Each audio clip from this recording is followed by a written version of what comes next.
Hello hello, क्या हाल चाल, क्या हाल चाल, क्या हाल चाल। ऑडियो एंड वीडियो क्लियर है तो प्लीज एक बार थम्स अप कर दीजिए बेटा। Hello hello hello hello hello, क्या हाल चाल, क्या हाल चाल, क्या हाल चाल। ऑडियो एंड वीडियो क्लियर है तो प्लीज एक बार थम्स अप कर दीजिए। हेलो हेलो हेलो हेलो, अरे बहुत सही। Hello hello hello hello hello hello hello. Audio and video clear है क्या? फटाफट एक बार थम्स अप कर दीजिए बेटा। कार्यक्रम शुरू करते हैं। बहुत बढ़िया, बहुत बढ़िया, बहुत बढ़िया। चलिए चलिए। हेलो हेलो हेलो, आप सभी बच्चों को एमआर का बहुत बहुत नमस्कार। स्वागत है द सुपर एनर्जेटिक लक्ष्य नीट बैच में। और आज हम लोग इलेक्ट्रोस्टैट का लेक्चर नंबर 13 पढ़ने वाले हैं, इलेक्ट्रिक चार्ज एंड फील्ड में। ठीक है, तो अब बिल्कुल समय आ गया है, ज्यादा मेहनत करना पड़ेगा। 3 लेक्चर चल रही है, बट ये 3 लेक्चर परमानेंट नहीं है। आपके छुट्टियां चल रही होंगी या थोड़े बहुत जिनका रेगुलर क्लास चल रहा है तो थोड़ा बहुत स्कूल से रिलीफ ले सकते हो इस समय पर। 3 या 4 वीक मैक्सिमम, मेरे हिसाब से 3 वीक ही आपके वीक में 5 दिन क्लास चल रहे होंगे। ठीक है, तो ज्यादा घबराने की बात नहीं है। हाँ, मैं ठीक हूं, रिलेटिवली मैं ठीक हूं। बहुत ठीक तो नहीं हूं, वीकनेस है, बट रिलेटिवली मैं ठीक हूं, पहले से ठीक हूं बिल्कुल। ठीक है, तो आज हमारा जो गोल है वो है question on electric field due to dipole. तो सबसे पहले तो रिवीजन करा दूंगा। Electric field due to dipole का हम लोग रिवीजन कर लेंगे, उसके बाद इस पर कुछ क्वेश्चन करेंगे, फिर इलेक्ट्रोस्टैटिक फ्लक्स के कंसेप्ट को समझेंगे, फिर गॉस लॉ के कंसेप्ट को समझेंगे। ठीक है, तो सबसे पहले चलिए रिवीजन कर लेते हैं कि इलेक्ट्रिक डाइपोल की वजह से फील्ड कैसे निकालते हैं। ठीक है, ये लिखना नहीं है नोट्स में, लेकिन आपको याद होना चाहिए। देखिए, ये माइनस क्यू चार्ज है, ये प्लस क्यू चार्ज है, दोनों के बीच में डिस्टेंस 2a है। तो इसका डाइपोल मोमेंट क्या हो जाएगा, सबसे पहले तो ये बता दो। तो इसका डाइपोल मोमेंट हो जाएगा चार्ज का मैग्नीट्यूड q और दोनों चार्ज के बीच में डिस्टेंस 2a, ये इसका इलेक्ट्रिक डाइपोल मोमेंट हो जाएगा। अब इसके सेंटर से स्मॉल r डिस्टेंस पे यहां पे अगर आप इलेक्ट्रिक फील्ड लिखेंगे तो इलेक्ट्रिक फील्ड शॉर्ट डाइपोल के लिए हो जाएगा 2kp वेक्टर बटा आर क्यू। यहां पर जो इलेक्ट्रिक फील्ड होगा इलेक्ट्रिक डाइपोल मोमेंट के पैरेलल होगा, इसलिए E vector parallel to P vector. 2k r cube तो स्केलर है, हाँ, माइनस क्यू से प्लस क्यू की तरफ इलेक्ट्रिक डाइपोल मोमेंट होता है और इसी के डायरेक्शन में इलेक्ट्रिक फील्ड आगे होगा। ये तो शॉर्ट डाइपोल के लिए फील्ड है बेटा, बिल्कुल ये याद रहना चाहिए। Electric field is inversely proportional to r cube. बहुत बढ़िया, ये किसके लिए है? शॉर्ट डाइपोल के लिए। लेकिन मान लो कि लॉन्ग डाइपोल हम एज्यूम करके चले तो यहां पे फील्ड क्या लिखते हैं? चार्ज के टर्म्स में फील्ड क्या होता है, याद करो, 4kqa। इन दोनों के बीच में जो डिस्टेंस होता है a के टर्म्स में, यहां पे 2a नहीं लिखते, a, और ये distance r divided by are square minus a square का होल स्क्वायर। क्या सही लिखा है मैंने इलेक्ट्रिक फील्ड? और इसको याद रखने का तरीका क्या है? इसको याद रखने का तरीका देखो क्या है। सबसे पहले तो डायमेंशन देखो, के क्यू बटा नीचे 2 डिस्टेंस आना चाहिए, डिस्टेंस का स्क्वायर का होल स्क्वायर, तो डिस्टेंस का पावर 4, ए और आर दोनों से मल्टीप्लाई कर दिया। दूसरी बात, 4 इसलिए क्योंकि इलेक्ट्रिक फील्ड के एक्सप्रेशन में एक 2 आएगा और जो एक्स्ट्रा 2 है वो डाइपोल मोमेंट के लिए हो जाएगा 2qa। कितने लोगों को ये याद रह पाएगा? बहुत इंपॉर्टेंट है, लॉजिकली 10 बार लिखोगे तो याद हो जाएगा। अच्छा सर, यहां पे पहली बात तो इलेक्ट्रिक फील्ड पीछे की तरफ होगा। अगर शॉर्ट डाइपोल के लिए लिखूं तो kp बटा आर क्यू होगा। क्या होगा? kp बटा r cube, direction opposite to electric dipole moment. Electric dipole moment आगे है एक्स एक्सिस में, देखो यहां पर इलेक्ट्रिक फील्ड पीछे है। दूसरी बात, शॉर्ट डाइपोल के लिए, लॉन्ग डाइपोल के लिए क्या होगा? 2kp ना 2kq बटा a square plus r square का पावर 3/2। ऊपर एक डिस्टेंस कौन सा लेंगे? a लेंगे, r नहीं लेंगे। क्यों? क्योंकि हमें इलेक्ट्रिक डाइपोल मोमेंट p लिखना है, ऊपर में देखो p चाहिए। p कब होगा? जब a लिखोगे। 2qa को p लिख सकते हैं। देखो क्या ये सही लिखा है मैंने? 200% सही है, गलत होने का चांस ही नहीं है, एकदम सही है। देखो 3/2। हाँ, यहां से डाइपोल से थीटा एंगल r डिस्टेंस पर जनरल पॉइंट पे क्या होता है? तो जनरल पॉइंट पे शॉर्ट डाइपोल के लिए ही लिखते हैं केपी बटा r cube root under 3 cos square theta plus 1। सही है क्या? अगर आपको ये सारी चीजें याद हो गई मतलब पिछला एक क्लास आपके लिए वर्थ है फिर। और ये जो इलेक्ट्रिक फील्ड होगा वो इस लाइन से अल्फा एंगल इधर होता है, इधर कहीं इलेक्ट्रिक फील्ड होगा, and alpha is equal to आता है tan inverse tan theta by 2। आपको कोई चीज यहां से अगर मिस होता हुआ दिखाई दे रहा है तो नोट्स खोल के देख लीजिए, और अगर सारी चीजें एज इट इज याद आ गई है तो कमेंट बॉक्स में एक बार आग लगा दीजिए ताकि कंफर्म हो जाए कि एकदम धुआं धुआं हो गया, चीजें बिल्कुल सही है, डाइपोल मोमेंट का फॉर्मूला पता, एक्सियल लाइन पे इलेक्ट्रिक फील्ड पता, सब कुछ एकदम डन है। इंपॉर्टेंट है भाई, रिवीजन करना ही तो सबसे ज्यादा इंपॉर्टेंट है, पहली बार तो पढ़ के सबको समझ में आ जाता है। अब तुम कहोगे सर हमारा रिवीजन नहीं हो पाता, तो ये क्या कराया है मैंने अभी? सर इतना क्लास लेते हैं, लंबा लंबा क्लास लेते हैं, सर लंबा लंबा क्लास में ये क्या करा रहा हूं अभी? शॉर्ट लॉन्ग सारा करा दिया, लंबा लंबा। चल इधर देख, इधर देख, force between 2 point charge, 2 point charge के बीच में जो फोर्स लगता है, अबे वही Coulomb's law, inversely proportional to square of the distance से वेरी करता है क्या? हां सर। अगर मान लो एक डाइपोल और पॉइंट चार्ज के बीच में फोर्स लिखूं तो मान लो ये डाइपोल है, डाइपोल मोमेंट P, यहां पे Q चार्ज रखा है R डिस्टेंस पे, इस पर फोर्स कितना लगेगा? सर फोर्स का फॉर्मूला तो सिंपल होता है Q into E। Electric field क्या लिखोगे? सर इलेक्ट्रिक फील्ड होगा 2kp बटा R3, एक्सियल लाइन पे है तो मतलब यहां पे जो फोर्स है वो inverse ratio of r square है कि inversely proportional to are cube आएगा? बोलो। अरे भाई ये देखिए एक डाइपोल, इस डाइपोल की वजह से यहां पे इलेक्ट्रिक फील्ड इनटू चार्ज लिखोगे, फोर्स आ जाएगा QE। इस डाइपोल की वजह से आर डिस्टेंस पे इलेक्ट्रिक फील्ड एक्सियल लाइन पे तो 2kp बटा आर क्यूब। अब बताओ force is inversely proportional to are cube, force is inversely proportional to are cube. ठीक है, अच्छा दो डाइपोल के बीच में हो तो सुनना ध्यान से, यहां पे सीक्वेंस समझना। Force between 2 point charge inversely proportional to are square, force between dipole and point charge inversely proportional to are cube. उसी सिमेट्री से देखा जाए तो गेस करके बताओ यहां पे क्या होना चाहिए? Force between 2 dipole, force between 2 dipole, guess करो। 2 पॉइंट चार्ज है, अरे के Q1 Q2 बटा आर स्क्वायर, 2 पॉइंट चार्ज के बीच inversely proportional to are square, dipole and point charge के बीच inversely proportional to are cube, force between 2 dipole, तुक्का लगाओ, तुक्का तुक्का, इनवर्सली प्रोपोर्शनल टू आर का पावर 4। ये मैं आपको इलेक्ट्रोस्टैट के सेकेंड लास्ट लेक्चर में प्रूफ करूंगा, लेकिन अभी आपको याद रखना है, बहुत इंपॉर्टेंट है ये, इसको कहते हैं मार रट्टा। हालांकि ये चीज तो आपको कुलम्स लॉ से प्रूफ्ड है, ये चीज तो सिंपल अभी QE से प्रूफ कर दिया, एक मैं प्रूफ करूंगा। ठीक है, प्रूफ इंपॉर्टेंट नहीं है, ना तो बोर्ड में आएगा ना तो नीट में आएगा, प्रूफ इंपॉर्टेंट नहीं है, इंपॉर्टेंट है इसका रटा हुआ होना। सवाल बेटा आएंगे, 2 पॉइंट चार्ज के बीच में डिस्टेंस डबल कर दिया, फोर्स बताओ 1/4। डाइपोल और पॉइंट चार्ज के बीच में डिस्टेंस डबल कर दिया, फोर्स बताओ, डिस्टेंस डबल करोगे 2 का क्यूब, 8 गुना फोर्स कम होगा। 2 डाइपोल के बीच में डिस्टेंस डबल कर दिया, फोर्स बताओ 16 टाइम्स फोर्स कम हो जाएगा, क्योंकि force inversely proportional to are का पावर 4 है। समझ में आया? Force inversely proportional to are का पावर 4 है। क्लियर है? अरे क्लियर है? अब ये सवाल करके दिखाओ फटाफट, फटाफट ये सवाल करके दिखाओ, कोई पॉपुलर डाउट नहीं है। ठीक है, रिसेंट डाउट है क्या? नोट्स कैसे बना है सर? ये नोट्स में लिखना है ना? हाँ बिल्कुल लिखना है सर, बहुत मजा आ रहा है, ज्यादा मजे मतलब पढ़ लो।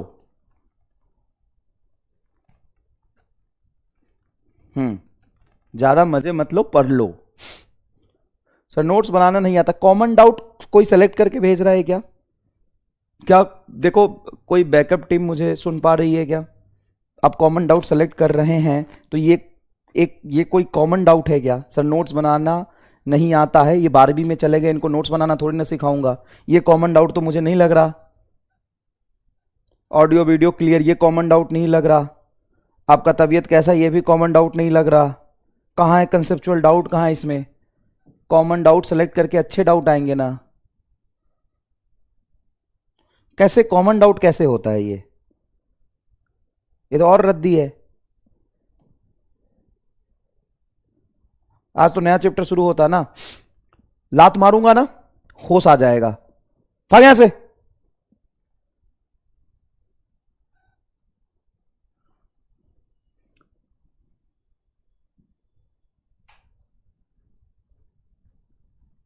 ठीक है, okay.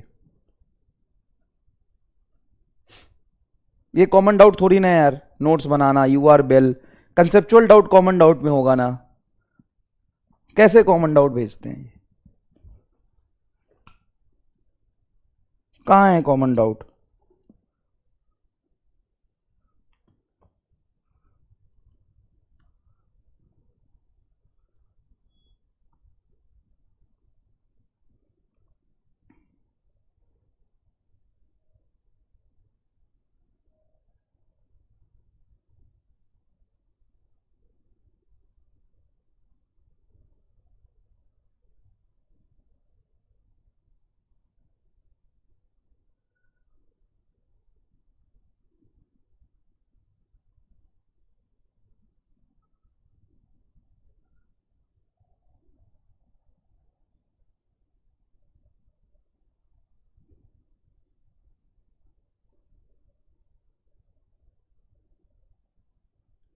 Next, the electric force on the point charge situated on the axis of a short dipole is F. Then charge is shifted along the axis, double the distance. Distance double करेंगे तो यहां पे क्या लिखोगे formula? F is inversely proportional to R का power cube, क्योंकि एक point charge है, दूसरा डाइपोल है। ठीक है, अब डिस्टेंस को हम डबल करेंगे। यहां पे डिस्टेंस को डबल करोगे तो 2r का क्यूब क्या हो जाएगा? 8 टाइम्स कम हो जाएगा। Fourth answer. मुझे पता है तुम में से आधे बच्चे ये नहीं समझ पाए कि कैसे आया 8, ले कर देता हूं, गधों का कोई ठिकाना है। देख, F1 बटा F2 is equal to, F1 ऊपर है तो inversely proportional to r cube, ये आएगा आर क्यू, ये होगा 2r क्यू, क्योंकि डिस्टेंस तो डबल हो गया, इनवर्सली प्रोपोर्शनल टू आर है। F1 में R1 नीचे, तो F1 में R1 R, F2 में डबल डिस्टेंस, ये हो जाएगा तुम्हारा 8r क्यू बटा आर क्यू, ये इससे कट जाएगा। F1 बटा F2 इज इक्वल टू 8, तो F2 is equal to F1 by 8, तो पहले से 8 गुना फोर्स कम हो गया। ठीक है भाई, ठीक है।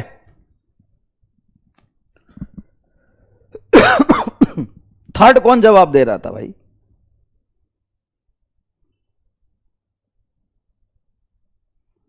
थर्ड कौन जवाब दे रहा था?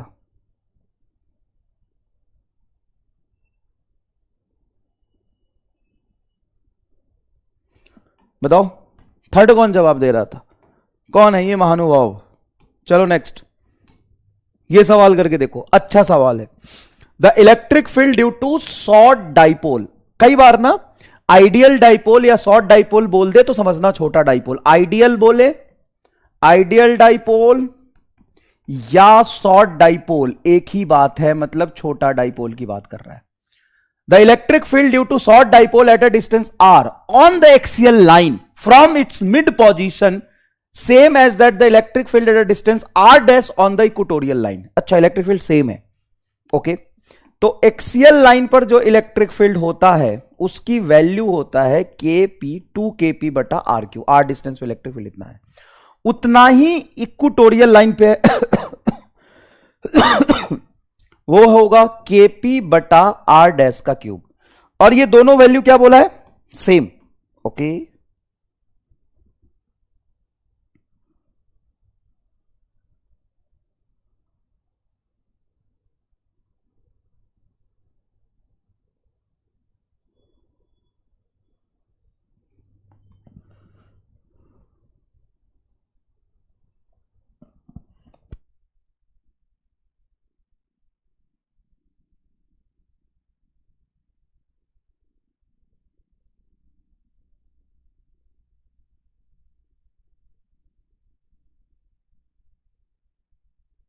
चलो नेक्स्ट,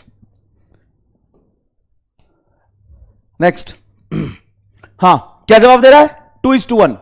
गोली खाएगा रे, गोली खाएगा 2:1 वाले।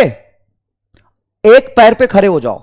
निधि, काजल, शुभम, दीपांची, आर्या, नार्या, नीलू, पीलू, सीलू, गीलू, एक पैर पे खड़े हो जाओ सब कोई, अगले 5 मिनट तक। कितना टाइम हो रहा है? टाइम कितना हो रहा है?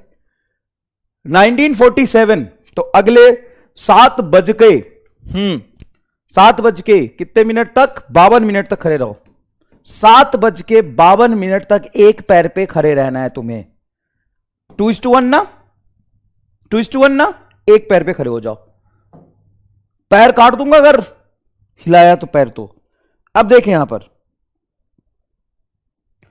ठीक है, देखो देखो ये दोनों सेम है भाई। क्या बोला? सेम है।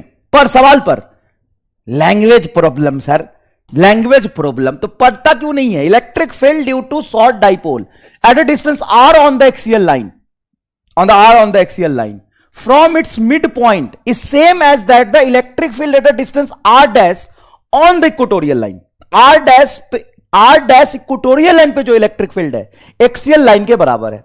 तो इन दोनों को बराबर पुट करो। लो, इक्वेशन 1 इक्वेशन 2 क्वेश्चन के अकॉर्डिंग बराबर है। एक्सियल लाइन पर r डिस्टेंस पर और इक्वेटोरियल लाइन के r डैश डिस्टेंस पे इलेक्ट्रिक फील्ड बराबर है। एक्सियल लाइन पे क्या लिखते हैं? 2kp/r³ इलेक्ट्रिक फील्ड की वैल्यू।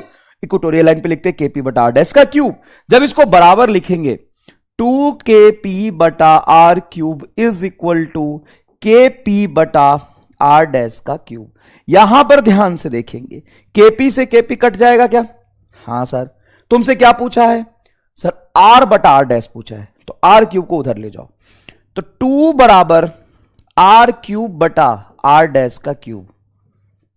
ये 2:1 आ गया। ये 2:1 आ गया। लो, 2:1 आ गया। गधेरा। r/r डैश का होल क्यूब बोल सकते हैं क्या इसको? हाँ बोल सकते हैं सर। ऊपर भी क्यूब है, नीचे भी क्यूब है। Is equal to 2। अब ये क्यूब को इधर लाओ क्योंकि हमें रेशियो r/r डैश निकालना है। तो r/r dash is equal to 2 का पावर 1/3:1। ये आंसर आ जाएगा। 2 का पावर 1/3 डिवाइडेड बाय में कुछ नहीं है तो बटा 1 तो मान ही सकते हो ना। तो आंसर क्या होगा? 2 का पावर 1/3:1। इसको क्यूब रूट बोलते हैं अनपढ़ गंवार। Cube root of 2:1। अब बताओ, तुमने भले ही तुम्हारे लिए ये बहुत छोटी बात होगी, बहुत छोटी बात होगी। क्या हो गया सर? 2:1 बोल दिया तो क्या हो गया? वो एक ही बात है सर। क्या हो गया सर? एक ही बात है। ये छोटी बात होगी, लेकिन इतने इतने से ना सिलेक्शन नहीं होता है। सिर्फ इतने इतने से, इतने इतने से, बस इतने इतने से बच्चे साल भर मेहनत करते हैं, ठीक है ना, सब कुछ सेक्रीफाइस करते हैं, लेकिन यही छोटी छोटी चीज से सिलेक्शन नहीं होता है। तो take it seriously, take it seriously, ठीक है ना, टेक इट सीरियसली। नहीं तो रोगे तुम, मेरा कुछ नहीं जाता इसमें। Next, 2 charge. ध्यान से सवाल को पढ़ो पहले। 2 चार्ज प्लस 25 इंटू 10⁻⁻9 कूलम, मतलब 25 इंटू 10 का power -9 coulomb and -25 into 10⁻⁻9 coulomb. क्या ये डाइपोल बनाएगा क्या? जितना पॉजिटिव उतना निगेटिव चार्ज, ठीक है। आर प्लेस्ड 6 मीटर अपार्ट, मतलब ये -q और ये +q दोनों के बीच में डिस्टेंस 6 मीटर का दिया हुआ है, 6 metre apart. Find the electric field intensity ratio at a point 4 metre from the centre of the electric dipole. Electric dipole के सेंटर से 4 मीटर डिस्टेंस पर यहां पर electric field E1 on the axial line और उतने ही डिस्टेंस पर इक्वेटोरियल लाइन पे इलेक्ट्रिक फील्ड आपको निकालना है। सबसे पहले मुझे बताओ इसमें फॉर्मूला कौन सा लगाओगे, शॉर्ट डाइपोल का कि लॉन्ग डाइपोल का? शॉर्ट डाइपोल का फॉर्मूला लगाओगे कि लॉन्ग डाइपोल का? देखो दोनों डाइपोल के बीच में डिस्टेंस कितना है? 6 मीटर, और सेंटर से कितने डिस्टेंस पर इलेक्ट्रिक फील्ड पूछा है? 4 मीटर पे। तो ये डिस्टेंस तो कंपेरेबल है। आर बहुत बड़ा तो नहीं है ए से, आर बहुत बड़ा तो नहीं है ए से। ओके, अब यहां पर जो एक्सियल लाइन पे इलेक्ट्रिक फील्ड होता है E1, उसकी वैल्यू लिखते हैं बटा E2 की वैल्यू लिखते हैं। तो एक्सियल लाइन पे इलेक्ट्रिक फील्ड कैसे लिखते हैं भाई? ये तो आपको याद रहना चाहिए।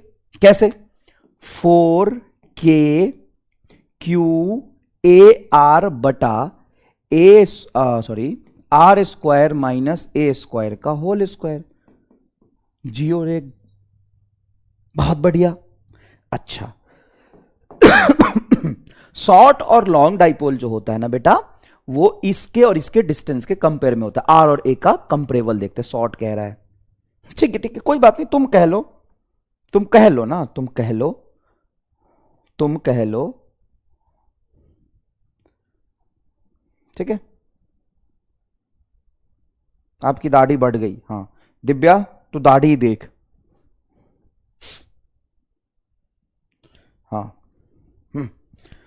10वीं पास करने का तेरा औकात नहीं है अंसारी, और तू नीट का पेपर डिस्कस करेगा। निकल ले पतली गली से, चल नेक्स्ट देख। इक्वेटोरियल लाइन पे क्या होगा? मेरा मन करता है पढ़ाना छोड़ो, इनके डाउट पढ़ते रहो, कितना फन है ना यार इनके डाउट में। आर स्क्वायर प्लस ए स्क्वायर का पावर 3/2, यही इलेक्ट्रिक फील्ड का फॉर्मूला आएगा क्या?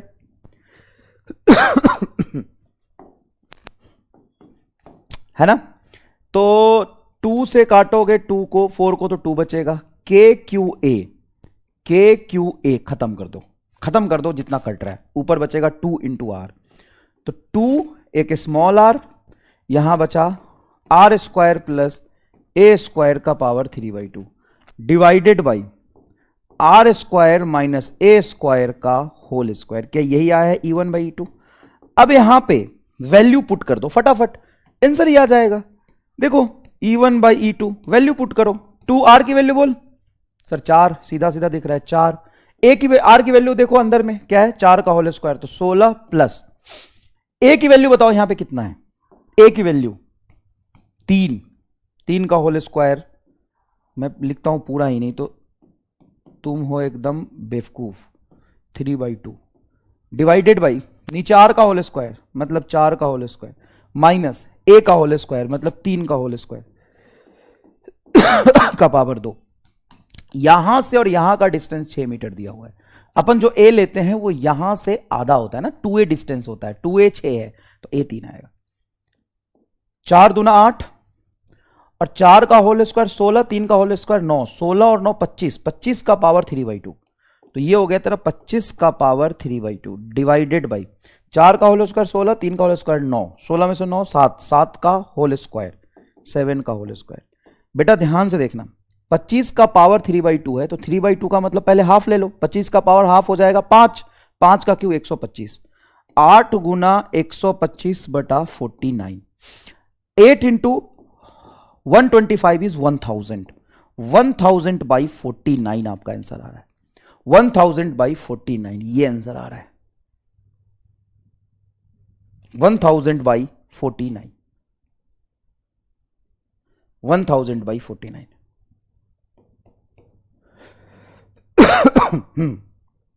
पहली बार जब ऐसा सवाल बच्चा करता है तो मेजॉरिटी बच्चा यहां पे गलत कर देता है, गलत करता है।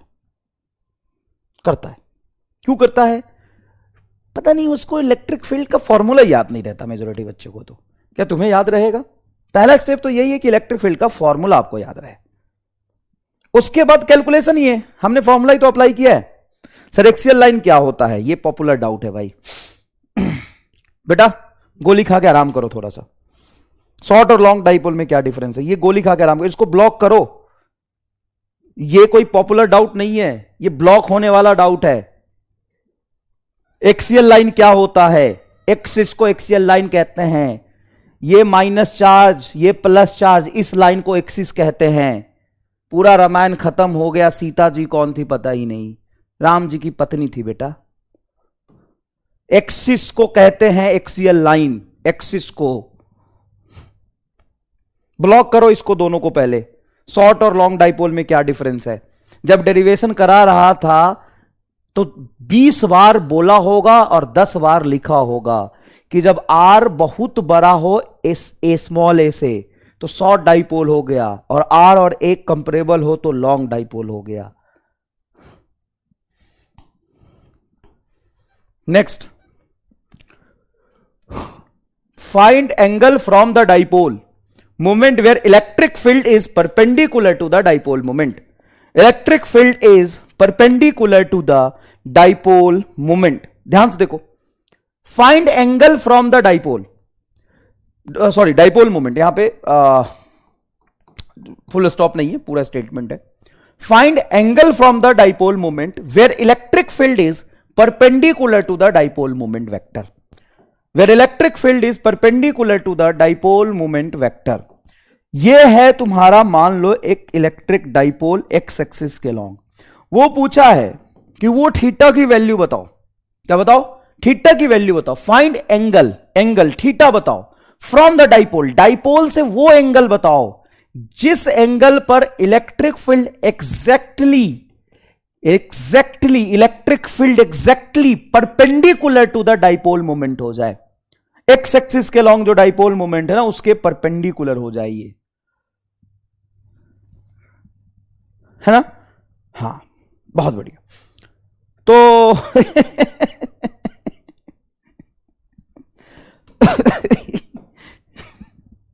चप्पल मारूंगा निकाल के, पहले सवाल तो पर आंसर बाद में देना। कह रहा 90 degree. Electric field dipole moment से कितना एंगल बनाएगा, ये पूछा नहीं, ये तो दिया हुआ है। हे भगवान, कौन सा पाप किया था मैंने, बताना भगवान कभी फुर्सत में। Find angle from the dipole moment where electric field is perpendicular to the dipole moment. यह पूछ रहा है कि इलेक्ट्रिक डाइपोल से वो एंगल बताओ, थीटा की वैल्यू बताओ, जिस एंगल के लिए इलेक्ट्रिक फील्ड डाइपोल मोमेंट के परपेंडिकुलर हो, मतलब P और E के बीच में 90 डिग्री एंगल है। यह सवाल में गिवन है। Angle between electric field and dipole moment is 90 degree. ये गिवन इन क्वेश्चन, ये तो क्वेश्चन में गिवन है कि इलेक्ट्रिक फील्ड डाइपोल मोमेंट के परपेंडिकुलर हो जाना चाहिए। इलेक्ट्रिक फील्ड डाइपोल मोमेंट के परपेंडिकुलर हो जाना चाहिए, तो क्वेश्चन में गिवन है। ये पूछे कितने एंगल पे होगा, वो लाइन बताओ, आर बताओ, आर का पी के साथ एंगल बताओ, इस थीटा की वैल्यू बताओ जहां पर, इस एंगल की वैल्यू बताओ जहां पे इलेक्ट्रिक फील्ड डाइपोल मोमेंट के परपेंडिकुलर होगा। सर ये कैसे निकालते हैं? तो जितने भी लोग 45 डिग्री और 145 डिग्री दे रहे थे, हां, वो क्या करेंगे, कोई भी पुराना चप्पल पड़ा हो नीचे घर में, छत पे, बाहर में, भाग के जाएंगे, चप्पल लेके आएंगे और एक चप्पल अपने आप को मारेंगे। नीट की कसम है तुम्हें, एक चप्पल अपने आप को मार। पहले तो जितने लोगों ने 45 जवाब दिया है, 120 जवाब दिया है, 60 जवाब दिया है, 80 जवाब दिया है, 0 डिग्री जवाब दिया है, चप्पल निकाल के मार। पहले तो नीट की कसम है, चप्पल से मार खुद को। सॉरी वॉरी से मैं क्या करूंगा तेरा सॉरी लेके, शर्म तुम्हें आना चाहिए ना। कुछ नहीं दिया वो भी चप्पल से मारो, क्यों नहीं दिया? करना तो था यहां पे सवाल। सर अभी कर रहे थे तो कर ले, गलत आएगा तो चप्पल से मारना, सही आएगा तो छोड़ देना। देख इधर, सबसे पहली बात, डाइपोल मोमेंट से इलेक्ट्रिक फील्ड किसी भी जनरल पॉइंट पे थीटा एंगल पे जो एंगल बनाता है वो कितना बनाता है। तो हमने पढ़ा था कि ये इस लाइन आर से ये अल्फा एंगल पे इलेक्ट्रिक फील्ड होता है, और ये अल्फा की वैल्यू में पता है कि tan alpha is equal to tan theta by 2 होता है। ये तो हमें पता है कि अगर थीटा एंगल में हम इलेक्ट्रिक फील्ड देख रहे हैं तो इस लाइन से अल्फा एंगल पे इलेक्ट्रिक फील्ड होता है। इस अल्फा की वैल्यू हमने निकाल लिया था tan थीटा बाई 2, ये हमें पता है। ये तो जनरलाइज वैल्यू, ये हमने लास्ट लेक्चर में कैलकुलेट किया था। अभी क्वेश्चन के अकॉर्डिंग क्या कंडीशन दिया है? क्वेश्चन के अकॉर्डिंग कंडीशन ये दिया है कि डाइपोल मोमेंट से जो इलेक्ट्रिक फील्ड वेक्टर है वो 90 डिग्री पर है, मतलब theta plus alpha that is equal to 90 degree. ये क्वेश्चन का कंडीशन है क्या?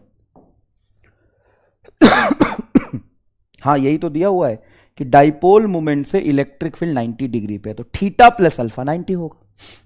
ठीक है, अब एक काम करते हैं हम, क्या, थीटा को उधर ले जाओ तो अल्फा इज इक्वल टू, या अल्फा को उधर ले जाओ तो theta is equal to 90 minus alpha हो जाएगा क्या? हाँ, बिल्कुल हो जाएगा, इस अल्फा को बस उधर ही तो ले गए हैं। दोनों तरफ tan ले लो, ले सकते हैं, कोई दिक्कत नहीं, दोनों तरफ tan तो ले ही सकते हैं। tan 90 minus alpha. अब एक बात बताओ, ये तो tan थीटा है, हाँ सर ये tan थीटा है, ठीक है, थीटा ही पूछा है अपने को, रहने दो, tan थीटा है, is equal to tan 90 minus alpha को क्या लिख सकते हैं सर? कॉट अल्फा हो जाएगा। tan अल्फा की वैल्यू हमें पता है, एक मिनट, एक काम करो थीटा को उधर ले जाओ, अल्फा रहने दो, तो अल्फा इज इक्वल टू हो जाएगा 90 माइनस थीटा। कोई बात नहीं है, हम किसको उधर ले जा रहे हैं? थीटा को उधर ले गए, कोई दिक्कत नहीं, दोनों तरफ tan ले लो, तो ये हो जाएगा tan alpha is equal to tan 90 minus theta.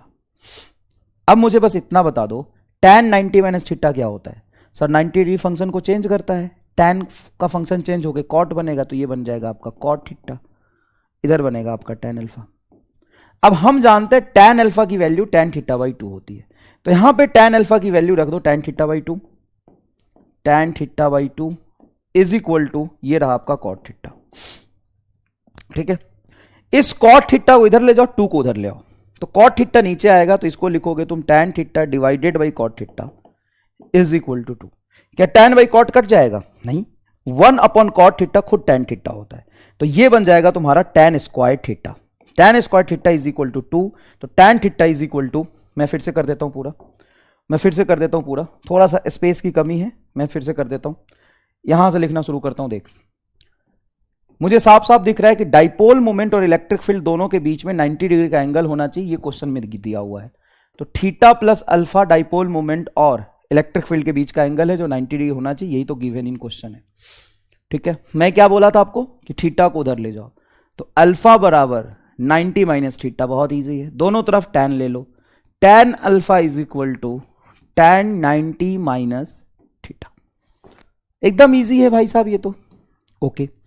यहां से tan अल्फा की वैल्यू क्या लिख सकते हैं? tan थीटा बाई 2, तो इसको लिख दो बाप tan theta by 2 is equal to tan 90 minus theta, ये हो जाएगा cot थीटा।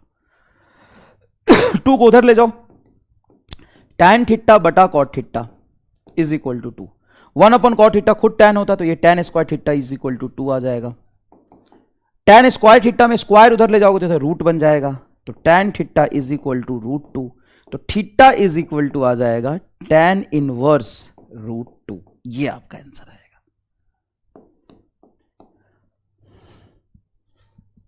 बता, अब यहां पे सवाल पढ़ो, find angle from the dipole moment where electric field is perpendicular to the dipole moment. तो angle from the dipole moment, where electric field is perpendicular to the dipole moment, तो theta की value है tan inverse root 2, रट ले इसको, तू छोड़ इसको, रट ले, रहने दे भाई।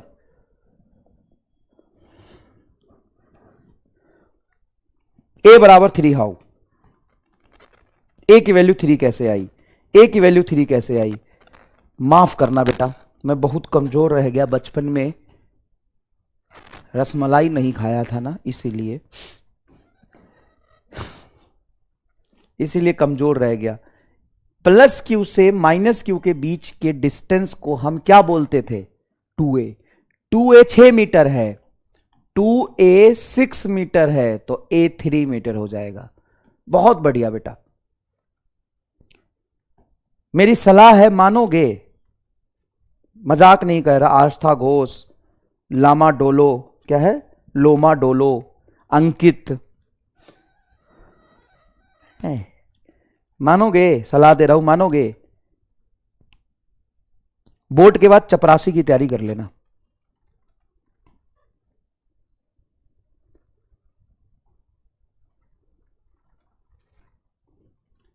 क्या मैंने, ईमानदारी से तुम बताओ, नहीं तुम देख रहे थे ना, तुम खुद ही फैसला करो और तुम खुद बताओ, क्या मैंने ये बात यहां पे रिपीट किया था कि नहीं किया था कि 2a बराबर 6 होगा, इसीलिए a की वैल्यू 3 है? मैंने बोला था कि नहीं बोला था? बताओ, तुम खुद ही फैसला करो, बताओ।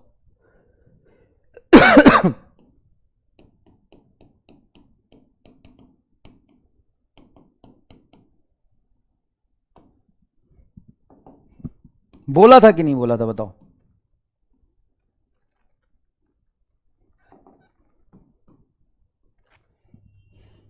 बोला था ना? क्या करोगे ऐसे बच्चों का?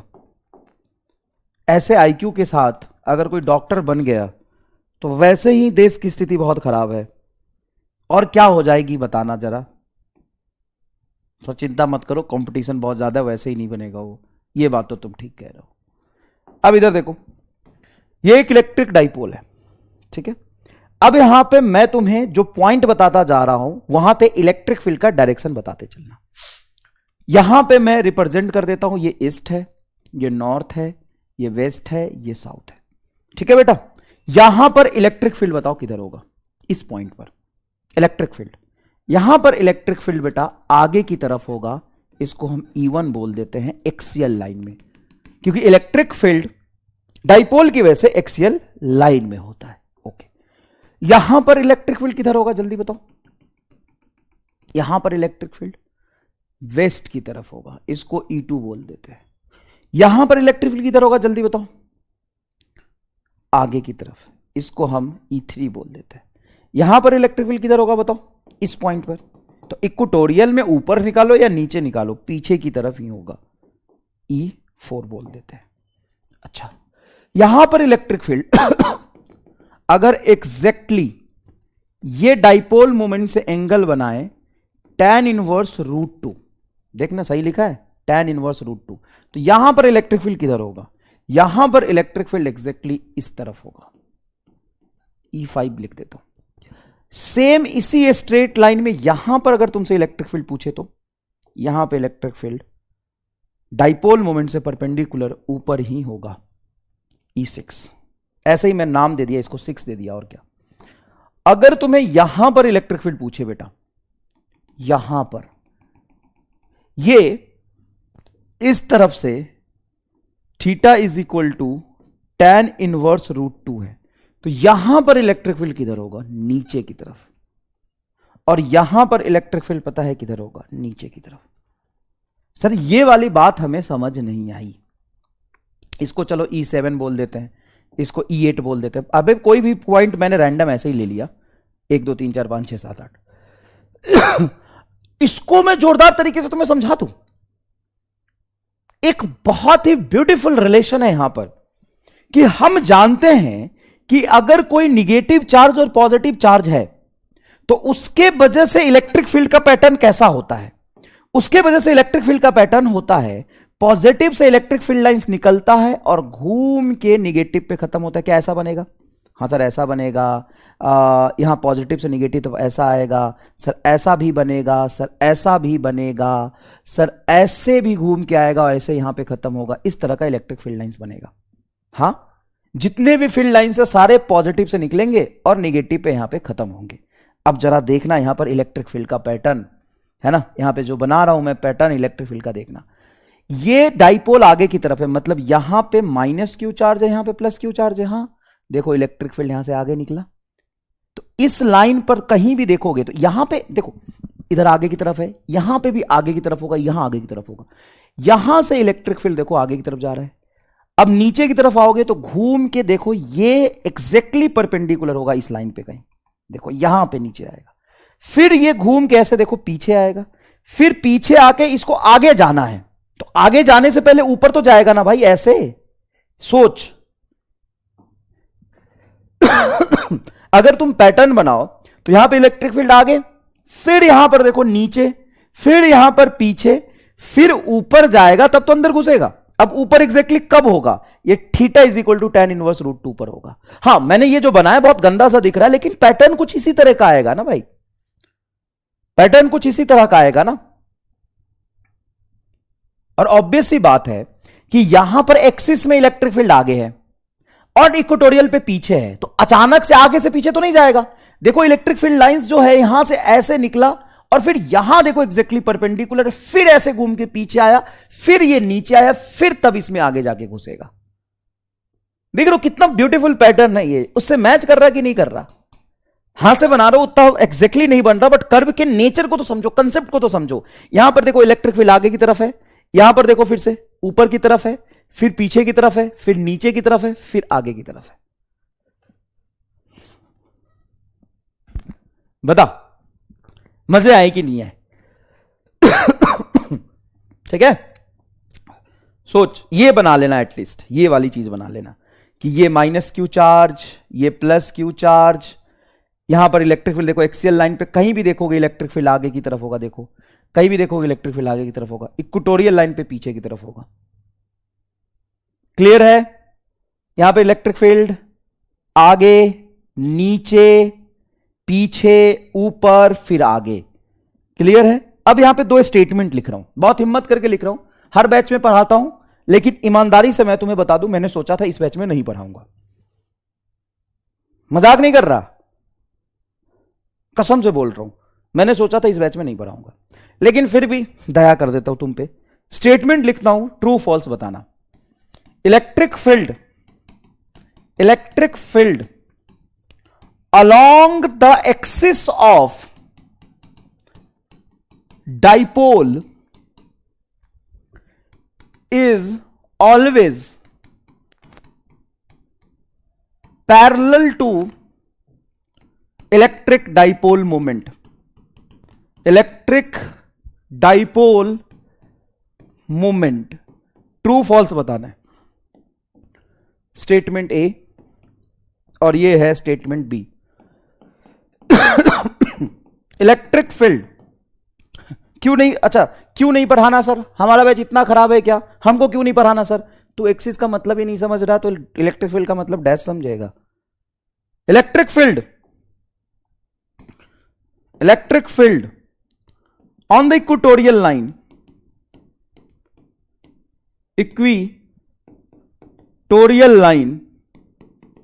on the equatorial line, electric field on the equatorial line is always perpendicular to the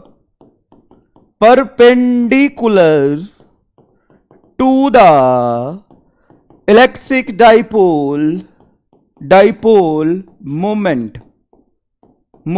बताओ ऊपर वाला और नीचे वाला बताओ स्टेटमेंट।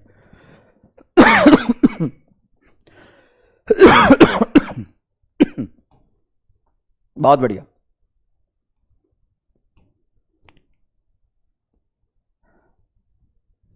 तीन की जगह 6 नहीं आना चाहिए, अभी तक इनका यही समस्या चल रहा है,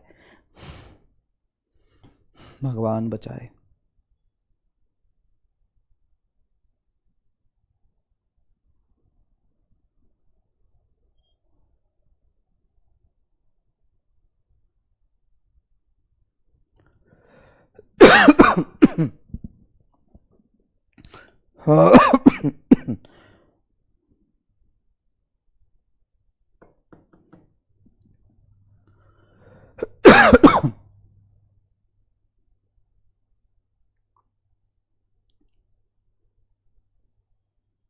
A true, B false.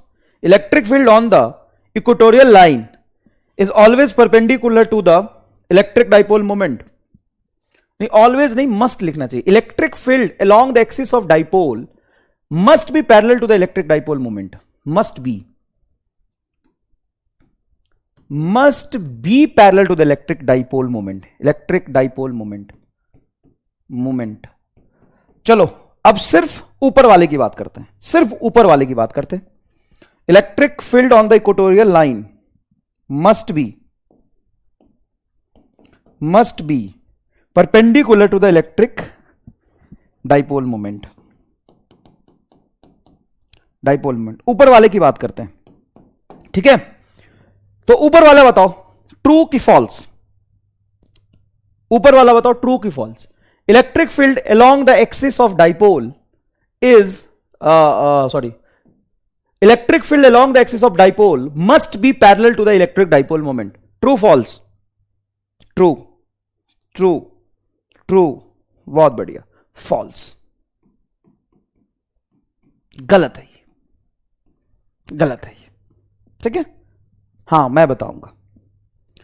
Electric field on the equatorial line must be perpendicular to the electric dipole moment. True. ये एकदम सही है। और ये जो सवाल है ये है एम्स 2017 का। कब का सवाल है? एम्स 2017 का। सर लेकिन समझ तो नहीं आया। मैं बताएगा, देख, ये माइनस क्यू चार्ज है, हां सर। ये प्लस क्यू चार्ज है, हां सर। एक्सिस किसको बोलते हैं? हमें दोनों चार्ज को मिलाने वाले लाइन को एक्सिस बोलते हैं। तो ये मेरा एक्सियल लाइन हो गया क्या? हां, ये हो गया एक्सिस ऑफ डाइपोल।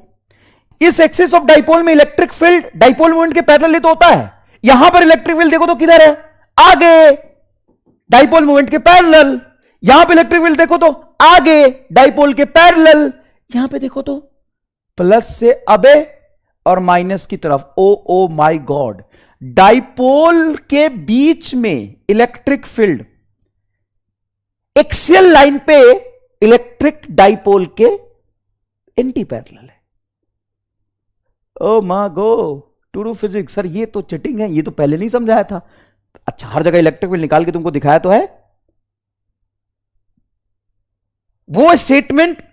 और बड़े असर्ज की बात है कि गूगल भी सर्च करोगे ना तो ये लाइन एज इट इज लिखा हुआ मिलता है। कई रामलाल टाइप किताबों में भी लिखा हुआ मिलता है कि एक्सियल लाइन पर इलेक्ट्रिक फील्ड डाइपोल के लॉन्ग होगा। हां होगा, लेकिन आउटसाइड द डाइपोल, दोनों चार्ज के बीच में नहीं होगा। ये तो सिंपल सी बात है यार, बड़ा आसान है, बड़ा आसान है।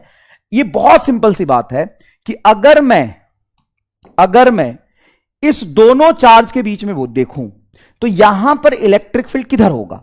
सर इस प्लस की वजह से अबे होता है और निगेटिव की तरफ होता है। तो ये जो इलेक्ट्रिक फील्ड आ रहा वो डाइपोल मोमेंट के पीछे आ रहा। और ये पॉइंट कहां है? एक्सिस ऑफ डाइपोल पे ही तो है।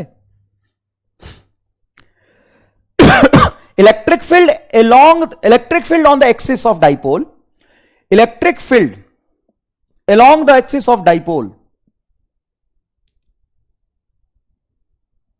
electric field on the axis of dipole, on the axis of dipole, on the axis of dipole, electric field on the axis of dipole, electric field on the axis of dipole, electric field on the axis of dipole must be parallel to the electric dipole moment। नहीं, dipole के बाहर dipole moment के parallel होगा, चाहे पीछे देखो आगे देखो। लेकिन यहां पे अब इक्वेटोरियल लाइन पे देखोगे, electric field on the equatorial line. अब ये इक्वेटोरियल लाइन है, इक्वेटोरियल लाइन पे तो हमेशा पीछे आएगा, हमेशा पीछे आएगा, मतलब डाइपोल मोमेंट के अपोजिट आएगा। तो electric field on the equatorial line must be perpendicular to the electric dipole moment. अरे ये तो फॉल्स है यार, opposite to the electric dipole moment, sorry perpendicular नहीं, opposite, opposite to the electric dipole moment. ये my mistake, I am sorry, लिखने में मेरे से मिस्टेक हो गया। बहुत सारे बच्चे कंफ्यूज हो गए होंगे, सर परपेंडिकुलर तो नहीं, opposite to the electric dipole moment. अब तो सही है ना, ये सही है। डाइपोल बोलो कहां है? आगे। इलेक्ट्रिक फील्ड कहां है? पीछे। यहां भी वही चीज किया है, देखो इक्वेटोरियल लाइन पर डाइपोल मोमेंट किधर है? आगे। इलेक्ट्रिक फील्ड कहां है? पीछे। देखो पीछे है कि नहीं इलेक्ट्रिक फील्ड, देखो पीछे है कि नहीं है। यहां पर भी देखोगे, देखो पीछे है।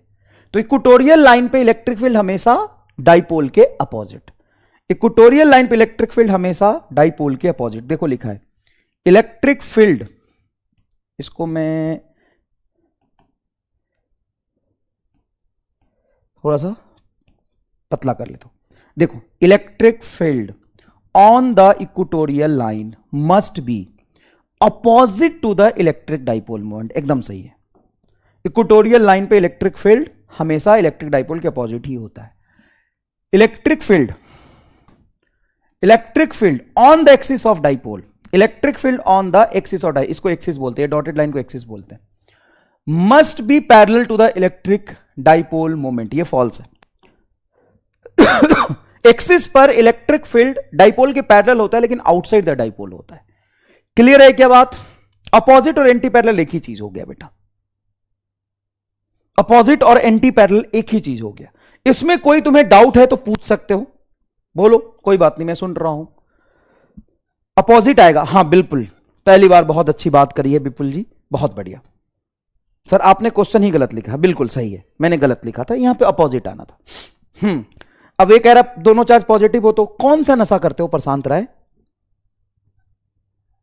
मेरे लिए भेजना एक, प्लीज, नहीं प्लीज प्लीज, एक जो तुम करते हो ना वही वाला, दूसरा मत भेजना, चिटिंग मत करना मेरे साथ। एक पीस जो तुम करते हो ना वही वाला।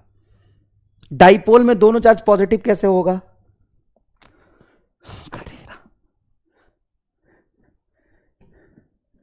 सर इसमें क्या पूछा है कि कहां बताना है?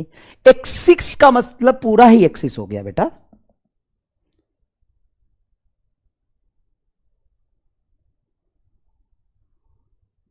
ओके चलो क्लियर, बढ़िया सवाल था, मजा आया। ओके ब्रेकफास्ट में लेना सर, ठीक है ब्रेकफास्ट में ले लूंगा, शाम को मत लेना, पढ़ाने से पहले। पढ़ाने से पहले नहीं लेना क्या? लेकिन चीटिंग मत करना, वही वाला भेजना जो तुम ले रहे हो आजकल, नमक का नशा करता है रामलाल गधेरा। देख इधर, चलो आओ एक बात करते हैं। ये देखो इलेक्ट्रिक फील्ड है E1, E1 या सिंपल E बनाता हूं मैं, कोई दिक्कत नहीं है, E बनाता हूं। ये इलेक्ट्रिक फील्ड है, यहां भी इलेक्ट्रिक फील्ड है, देखो पैरेलल टू एक्स एक्सिस, यहां पे भी इलेक्ट्रिक फील्ड है। अब मुझे बताओ इतनी सी बात, अगर मैं तुमसे पूछूं कि इस क्रॉस सेक्शन एरिया से कितने इलेक्ट्रिक फील्ड लाइंस निकल रहे हैं, तो क्या बोलोगे? कितने इलेक्ट्रिक फील्ड लाइंस निकल रहे हैं तो क्या बोलोगे? सर 1 2 3 4 5 इलेक्ट्रिक फील्ड लाइंस निकल रहे हैं। बताओ कितने इलेक्ट्रिक फील्ड लाइंस निकल रहे हैं? सर 5। 1 2 3 4 5। अच्छा यहां पे उतनी ही एरिया से कितने इलेक्ट्रिक फील्ड लाइंस निकल रहे हैं? सर यहां से 2 ही इलेक्ट्रिक फील्ड लाइंस निकल रहे हैं। अच्छा यहां पे इलेक्ट्रिक फील्ड की वैल्यू कम है कि नहीं? हाँ, यहां पे इलेक्ट्रिक फील्ड लाइंस पास पास है, तो यहां पे इलेक्ट्रिक फील्ड की वैल्यू ज्यादा है, यहां पे इलेक्ट्रिक फील्ड की वैल्यू कम है। अच्छा यहां पर कितने निकल रहे हैं ये बताओ? तीसरे में, थर्ड में बोलो, लो रहने देता हूं, E1 E2 E3 रहने देता हूं। थर्ड में बताओ कितने इलेक्ट्रिक फील्ड लाइंस इस एरिया से निकल रहे हैं? थर्ड डायग्राम में वेरी गुड, 0 क्योंकि इस क्रॉस सेक्शन एरिया से तो इलेक्ट्रिक फील्ड लाइंस कट ही नहीं किया ना। मैंने बोला कि इस क्रॉस सेक्शन एरिया से कितने इलेक्ट्रिक फील्ड लाइंस निकल रहे हैं, टोटल कितना इलेक्ट्रिक फील्ड लाइंस इस क्रॉस सेक्शन एरिया से निकल रहा है। तो इस क्रॉस सेक्शन एरिया से निकल कहां रहा है? इसके तो प्लेन में ही जा रहा है। इन दोनों डायग्राम में फर्क है कि नहीं है? क्या फर्क है? आओ मैं बताता हूं क्या फर्क है।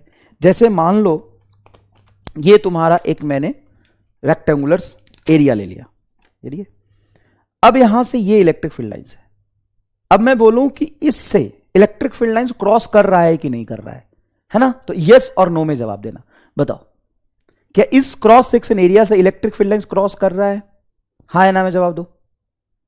क्या electric field lines cross section area से क्रॉस कर रहा है? यस और नो में जवाब दो। नो। अब बताओ क्या इलेक्ट्रिक फील्ड लाइंस इस क्रॉस सेक्शन एरिया से क्रॉस कर रहा है? हाँ सर एकदम क्रॉस कर रहा है, देखो। अब क्या हो जाएगा? हाँ यस क्रॉस कर रहा है। वही चीज यहां पे है, ठीक है ओके। तो यहां पे मुझे ना एक चीज डिफाइन करनी है। क्या डिफाइन करनी है? मुझे ये डिफाइन करना है कि क्रॉस सेक्शन एरिया से कितना इलेक्ट्रोस्टैटिक एनर्जी क्रॉस कर रहा है, या मुझे काउंटिंग करना है इलेक्ट्रिक फील्ड लाइंस को। Counting of electric field lines passing through cross section area, passing through cross section area, electric field lines passing through cross section area. इस क्रॉस सेक्शन एरिया से कितने इलेक्ट्रिक फील्ड लाइंस पास कर रहे हैं वो मुझे count करना है। तो वो किन चीजों पर डिपेंड कर रहा है? सबसे पहले बताओ किन किन चीजों पर डिपेंड कर रहा है?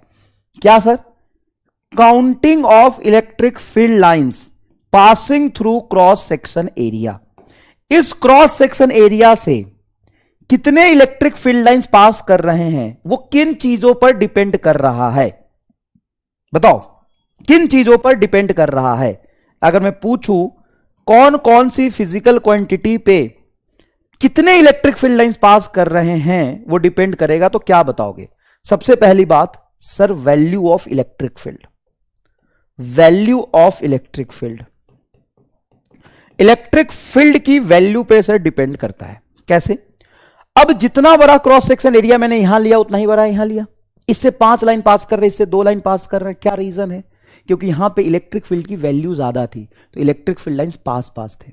यहां पर इलेक्ट्रिक फील्ड की वैल्यू कम है, तो इसलिए कम फील्ड लाइंस पास किया। सिंपल सी बात है। बहुत ज्यादा क्राउडेड फील्ड लाइंस होगा, बहुत ज्यादा क्राउडेड फील्ड लाइंस होगा, जैसे ये फील्ड लाइंस है, यहां पर इलेक्ट्रिक फील्ड की वैल्यू ज्यादा है, ये फील्ड लाइंस है, यहां पर इलेक्ट्रिक फील्ड की वैल्यू कम है। अब इस क्रॉस सेक्शन एरिया से कहां से फील्ड ज्यादा पास, नंबर ऑफ फील्ड लाइन ज्यादा पास करेगा? इसमें ज्यादा पास करेगा, इसमें कम पास करेगा।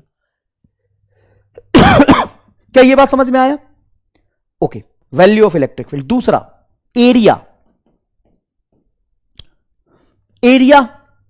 एरिया जितना बड़ा होगा उससे इलेक्ट्रिक फील्ड लाइंस उतने ज्यादा पास करेंगे। मान लो यहीं पे क्रॉस सेक्शन एरिया में ये बनाता तो सर इसे 2 ही पास करते हैं। ये जितना बड़ा एरिया बनाऊंगा उतना ज्यादा पास करेगा क्या? उतना ज्यादा पास करेगा। तीसरा एक और चीज है, क्या सर? यहां पर इलेक्ट्रिक फील्ड है, हां है, एरिया है, हां है, लेकिन यहां पे नंबर ऑफ फील्ड लाइंस इससे कितने कट कर रहे हैं सर? 0। क्या रीजन है?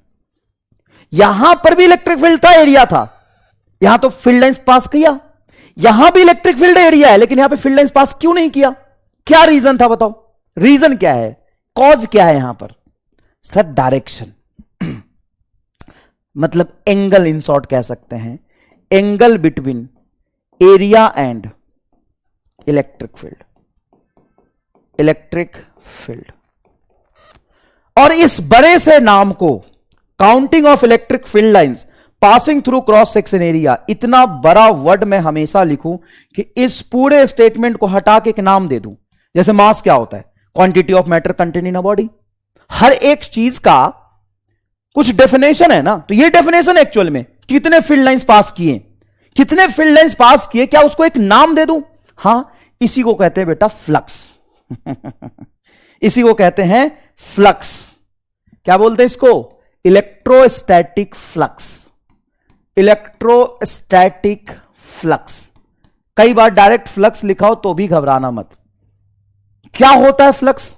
Sir flux is nothing but counting of electric field lines, counting of electric field lines, electric field lines passing through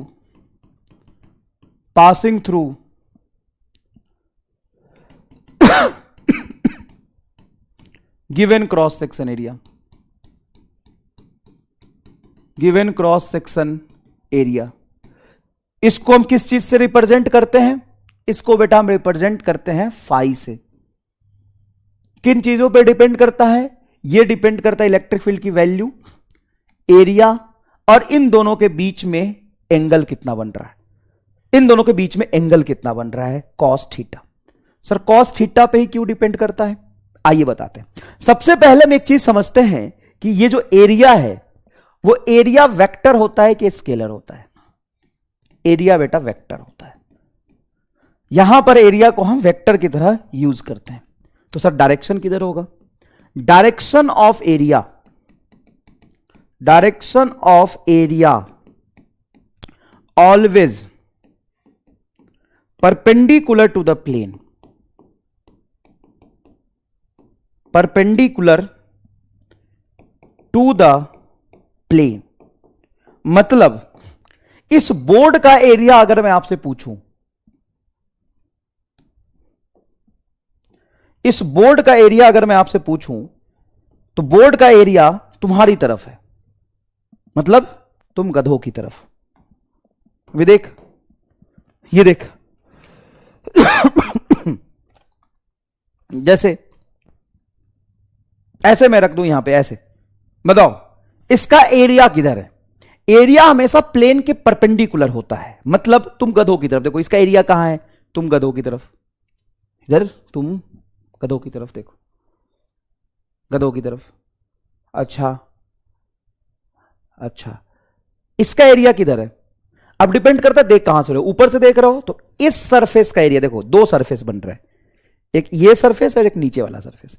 इसका जो एरिया है उसकी डायरेक्शन ऊपर की तरफ है, और इसका जो एरिया उसकी डायरेक्शन नीचे की तरफ है। रेफरेंस पर भी तो डिपेंड करता है ना कि मैं कहां से बैठ के देख रहा हूं। यहां से बैठ के देखोगे तो ऊपर दिखाई देगा, नीचे से बैठ के देखोगे नीचे दिखाई देगा। बताओ जमीन का एरिया किधर होगा? ऊपर की तरफ। इस बोर्ड का एरिया कहां है? आपकी तरफ। छत का एरिया, यहां पे मैं बैठा हूं, छत का एरिया कहां है? नीचे की तरफ। ठीक है ना? ठीक है, ओके सर। जैसे देखो, ये मान लो हमने बनाया एक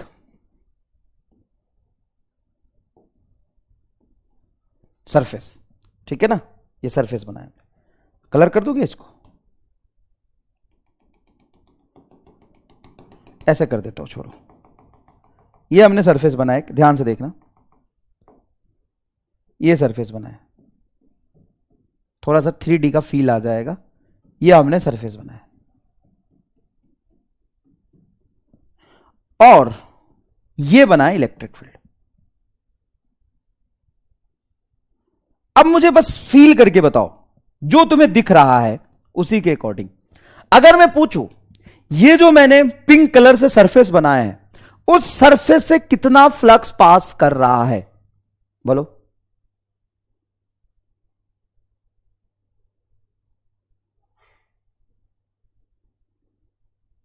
बोलो बोलो बोलो, कितना फ्लक्स पास कर रहा है? बोलो। 0। क्यों फ्लक्स 0 पास कर रहा है? क्योंकि सर क्रॉस सेक्शन एरिया से तो इलेक्ट्रिक फील्ड पास ही नहीं किया ना। अच्छा, यहां पर इसका एरिया वेक्टर किधर होगा? सर एरिया वेक्टर प्लेन के परपेंडिकुलर होगा। अब रेफरेंस आप डिफाइन करो, ऊपर लेना है कि नीचे लेना है। प्लेन के परपेंडिकुलर होगा, ये तय है। अब जहां से देख रहे हो उसकी तरफ आप डिफाइन कर लो रेफरेंस। आप इसको ऊपर भी डिफाइन कर सकते हो, नीचे से देखो तो नीचे भी डिफाइन कर सकते हो। मान लो मैं ऊपर डिफाइन कर रहा हूं ये, तो ये एरिया वेक्टर है और ये इलेक्ट्रिक फील्ड है। इन दोनों के बीच में एंगल कितना डिग्री बन रहा? बताओ। एरिया और इलेक्ट्रिक फील्ड के बीच में 90 डिग्री बन रहा। अब मैं तुम्हें दो ऑप्शन देता हूं फ्लक्स लिखने का। पहला ऑप्शन देता हूं ई ए कॉस थीटा और E A sine theta. Just and experiment. मान लो कि अभी अभी हम फ्लक्स का इन्वेंशन कर ही रहे हैं, आज ही फ्लक्स जन्म ले रहा है, ठीक है? अब मैंने दो ऑप्शन तुम्हें दिया, ठीक है? क्या ऑप्शन दिया? कि फ्लक्स को तीन चीजों पे डिपेंडेंसी दिखाना है। फ्लक्स तीन चीजों पे डिपेंड करता है, इलेक्ट्रिक फील्ड, एरिया और एंगल। तो एंगल में साइन लोगों की कॉस लोगे, वो हमें देखना है। तो ये कॉस थीटा ले लिया, ये साइन थीटा ले लिया। अब हम फील करते हैं कि दोनों में से कौन सा फॉर्मूला सही होना चाहिए। अब चलो देखो, इलेक्ट्रिक फील्ड सरफेस में, प्लेन में है, एरिया हमेशा प्लेन के परपेंडिकुलर होता है, एरिया इधर है। एरिया वेक्टर इलेक्ट्रिक फील्ड में कितने का एंगल बन रहा है? सर 90 डिग्री का। अब यहां पे फ्लक्स कितना पास कर रहा है? 0। मतलब एरिया और इलेक्ट्रिक फील्ड में 90 डिग्री का एंगल बनने से फ्लक्स 0 पास करना चाहिए। अब यहां पे 90 रखोगे तो फ्लक्स तो नॉन जीरो आ जाएगा। कॉस 90 0 होता है, इसलिए कौन सा फॉर्मूला सही होगा?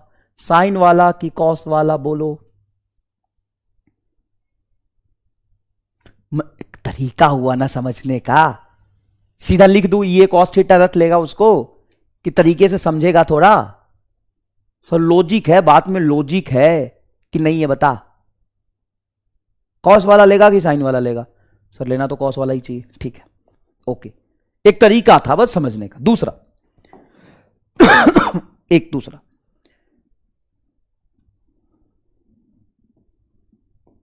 मान लो कि ये एक क्रॉस सेक्शन एरिया है।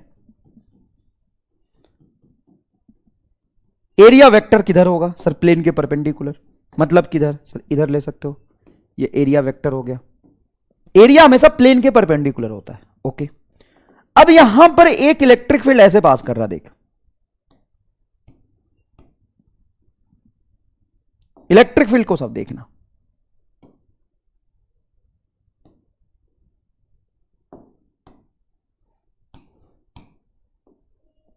देख, इलेक्ट्रिक फील्ड ऐसे पास कर रहा है ये, ठीक है? ये क्या है? सर इलेक्ट्रिक फील्ड है। ये क्या है? एरिया है। इन दोनों के बीच में एंगल थीटा है। एरिया और इलेक्ट्रिक फील्ड के बीच में एंगल थीटा। देखो ना, एरिया वेक्टर ऊपर, देख भाई, ये एरिया, एरिया हमेशा प्लेन के परपेंडिकुलर होता है। तो ये आपका ऊपर में है एरिया वेक्टर। देखो एरिया, एरिया हमेशा प्लेन के परपेंडिकुलर होता है। सर ठीक है, ये इलेक्ट्रिक फील्ड।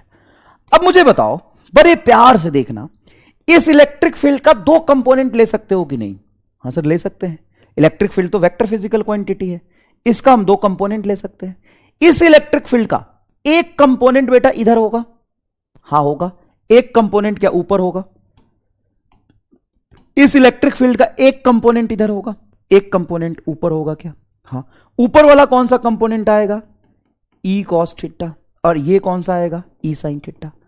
अब ई साइन थीटा वाला जो कंपोनेंट है क्या वो प्लेन के पैरेलल है, प्लेन से पास कर रहा, हाँ, प्लेन से पास करना मतलब एरिया को कट नहीं करना, ये फ्लक्स डिफाइन नहीं करेगा। फ्लक्स कौन डिफाइन करेगा, सर इलेक्ट्रिक फील्ड का वो कंपोनेंट जो क्रॉस सेक्शन एरिया को कट करके जा रहा हो। ये इलेक्ट्रिक फील्ड प्लेन में नहीं है, ये इलेक्ट्रिक फील्ड प्लेन के परपेंडिकुलर नहीं है, ये इलेक्ट्रिक फील्ड प्लेन से कुछ एंगल बना रहा, मतलब एरिया वेक्टर और इलेक्ट्रिक फील्ड के बीच में कुछ एंगल है, तो इसका एक कंपोनेंट आएगा ई साइन थीटा, एक कंपोनेंट आएगा ई कॉस थीटा।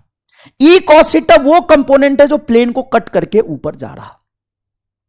तो फ्लक्स कैसे डिफाइन करोगे, यहां पे फ्लक्स कौन डिफाइन करेगा, ई कॉस थीटा कि E sine theta, sir E cos theta ही तो वो इलेक्ट्रिक फील्ड है जो एक्चुअल में इसको कट करके जा रहा है। जितने इलेक्ट्रिक फील्ड लाइंस कट करके जाएंगे वही फ्लक्स डिफाइन करेगा। मतलब फ्लक्स क्या होगा sir, area A E cos theta, देखो ये आएगा वेर, ये थीटा क्या है, ये है angle between area and electric field, area and electric field. और जहां भी कॉस थीटा है ना बेटा, याद रखना वहां पे डॉट प्रोडक्ट आता है ई डॉट ए। ये मैंने आपको वेक्टर के लेक्चर में भी दे दिया है, ये वेक्टर के लेक्चर में भी दे दिया है। बताओ 100% फील है कि नहीं है, बता दे, ई डॉट ए। तो फ्लक्स का डेफिनेशन क्या होता है, ई डॉट ए। देखो it gives the idea of electrostatic energy passing through given area. Obvious सी बात है, जितना electric field lines given area से पास कर रहा होगा उतनी ज्यादा इलेक्ट्रोस्टैटिक एनर्जी पास करेगी। हाँ सर, तो इलेक्ट्रिक फ्लक्स क्या होता है, counting of electric field lines. देखो लिखा है फिर से, counting of electric field lines passing through given cross section area, ये है इलेक्ट्रिक फ्लक्स। इससे क्या पता चल जाएगा, कितना एरिया पास कर रहा है, कितना एनर्जी पास कर रहा है, वो पता चल जाएगा। इसका यूनिट क्या होता है, न्यूटन मीटर स्क्वायर पर कूलम। कैसे, तो फ्लक्स इज इक्वल टू आप लिखते हो इलेक्ट्रिक फील्ड ई डॉट ए वेक्टर। इलेक्ट्रिक फील्ड का यूनिट क्या होता है, न्यूटन पर कूलम। इलेक्ट्रिक फील्ड का यूनिट होता है न्यूटन पर कूलम इनटू एरिया हो गया तुम्हारा मीटर स्क्वायर। तो इसको लिख सकते हैं न्यूटन मीटर स्क्वायर पर कूलम। ये एक स्केलर है, does not have direction, does not have direction. कौन डज नॉट हैव डायरेक्शन, किसके पास डायरेक्शन नहीं होता है, फ्लक्स। इलेक्ट्रिक फील्ड मत बोल देना, फ्लक्स। स्केलर कौन है, फ्लक्स स्केलर है। स्केलर कौन है, फ्लक्स स्केलर है। अब यहां पे सवाल देखो, इस सवाल से पहले एक सवाल और आएगा। कौन सा वाला, कौन सा वाला, ये वाला। ये बेटा AIPMT 2006 का सवाल है। ले भाई, AIPMT 2006 का सवाल है। पर अच्छे से पर, भले ही मैंने यहां पे शायद 10-15 मिनट लगा कि तुम्हें समझाने की कोशिश करी है कि एक्चुअल में फ्लक्स का फील क्या होता है, कैसे हम फ्लक्स डिफाइन करते हैं। अब मुझे इस सवाल का जवाब बता।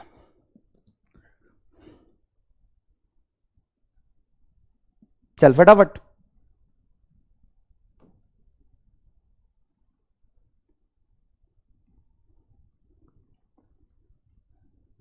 सर वॉल्यूम वालों के लिए क्या होगा, वॉल्यूम स्केलर होता है।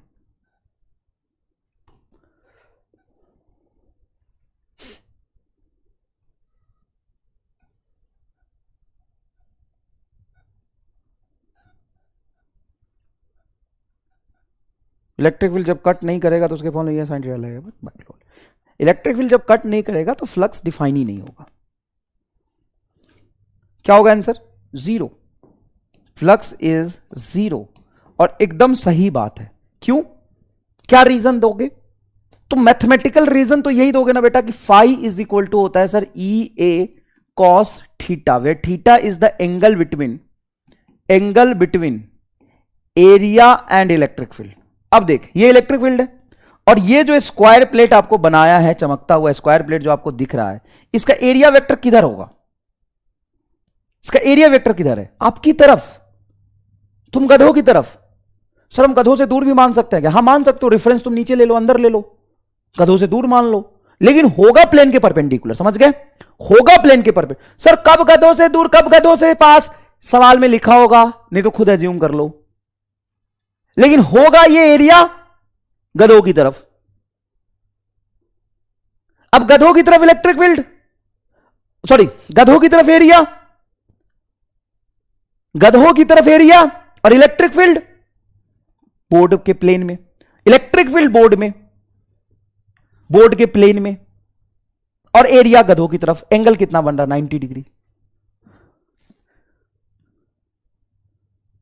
बताओ एंगल कितना बन रहा? 90 डिग्री। ये सवाल देखो, ये भी नीट का पूछा हुआ सवाल है, ईयर नहीं लिखा है, बस सवाल देखो अच्छे से, कोई भी बच्चा गलती नहीं करेगा। पोल क्रिएट कर देते हैं, आराम से 90 सेकंड का पोल है, आराम से आंसर करना, कोई जल्दीबाजी नहीं। अच्छा सवाल ही मिट गया।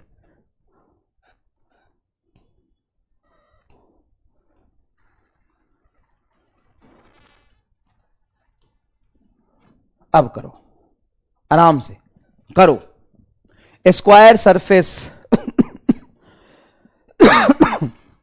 Square surface of side L metre in the plane of the paper, मतलब स्क्वायर सरफेस बोर्ड के प्लेन में ही है। In the uniform electric field acting along the same plane at angle theta with the horizontal side of the square as shown in a figure. The electric flux linked to the surface in unit voltmeter. आराम से करिएगा।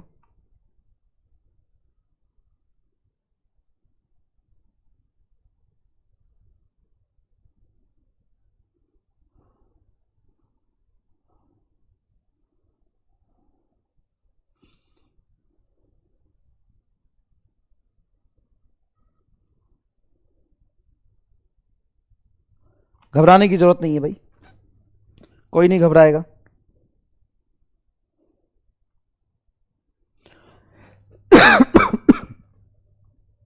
चलिए, stop the result, stop the poll, show the result, देखते हैं।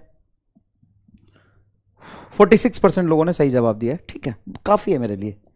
मेरे लिए तुम काफी हो, बाकी ये 34% तुम नालायक हो। मेरे लिए तुम काफी हो। सर फ्लक्स इक्वल टू हो जाएगा sir E A cos theta, area हो जाएगा L square, E L square cos theta sir, L square cos theta. C गलत। जितने लोगों का आंसर आया है इस फोर्थ और थर्ड में से, अगले 5 मिनट तक चप्पल खाएगा। अच्छा ठीक है, एक चप्पल अपने आप को समर्पित करेंगे। ओम बकलोलाय चपलाय नमः स्वाहा, एक चप्पल समर्पित करेंगे। सर यहां पे थीटा एंगल दिया, कोई भी एंगल ले लेगा क्या? एक बात बता, इलेक्ट्रिक फील्ड किधर है? सर बोर्ड में ही, प्लेन में है, बोर्ड के प्लेन में इलेक्ट्रिक फील्ड है। कहां इलेक्ट्रिक फील्ड? सर ये इलेक्ट्रिक फील्ड है। एरिया कहां है? ये रहा। इसका एरिया का डायरेक्शन किधर होगा? सर प्लेन के परपेंडिकुलर इधर। एरिया अभी भी किधर है? गधों की तरफ। एरिया किधर है? गधों की तरफ। इलेक्ट्रिक फील्ड किधर है? इधर।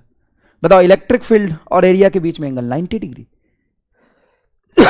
फाई इज इक्वल टू होगा ई ए कॉस 90, और कॉस 90 की वैल्यू 0। ये गलत है। First answer is your correct. एक बात बताओ, थोड़ा समझना तुम ही, तुम खुद ही देखो और तुम फैसला करो। ये है तुम्हारा एरिया, ये इलेक्ट्रिक फील्ड पर फ्लक्स बोल 0, ये इलेक्ट्रिक फील्ड फ्लक्स बोल 0, ये इलेक्ट्रिक फील्ड फ्लक्स बोल 0। इन सब में इलेक्ट्रिक फील्ड तो एरिया से परपेंडिकुलर ही है ना। इसका एरिया वेक्टर किधर होगा? पहले तो ये देख, तुम गधों की तरफ, ये एरिया वेक्टर है। अब इलेक्ट्रिक फील्ड में यहां रखूं, यहां रखूं, यहां कर रखूं, इस एरिया को कट कहां किया? ये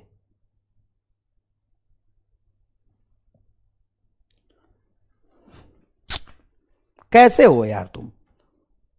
क्यों हो? क्यों हो तुम? देख इधर, electric field is given by 10 I cap 3 J cap 4 K cap, ये इलेक्ट्रिक फील्ड गिवन है। Calculate the electric flux through the surface area 10 unit lying in YZ plane,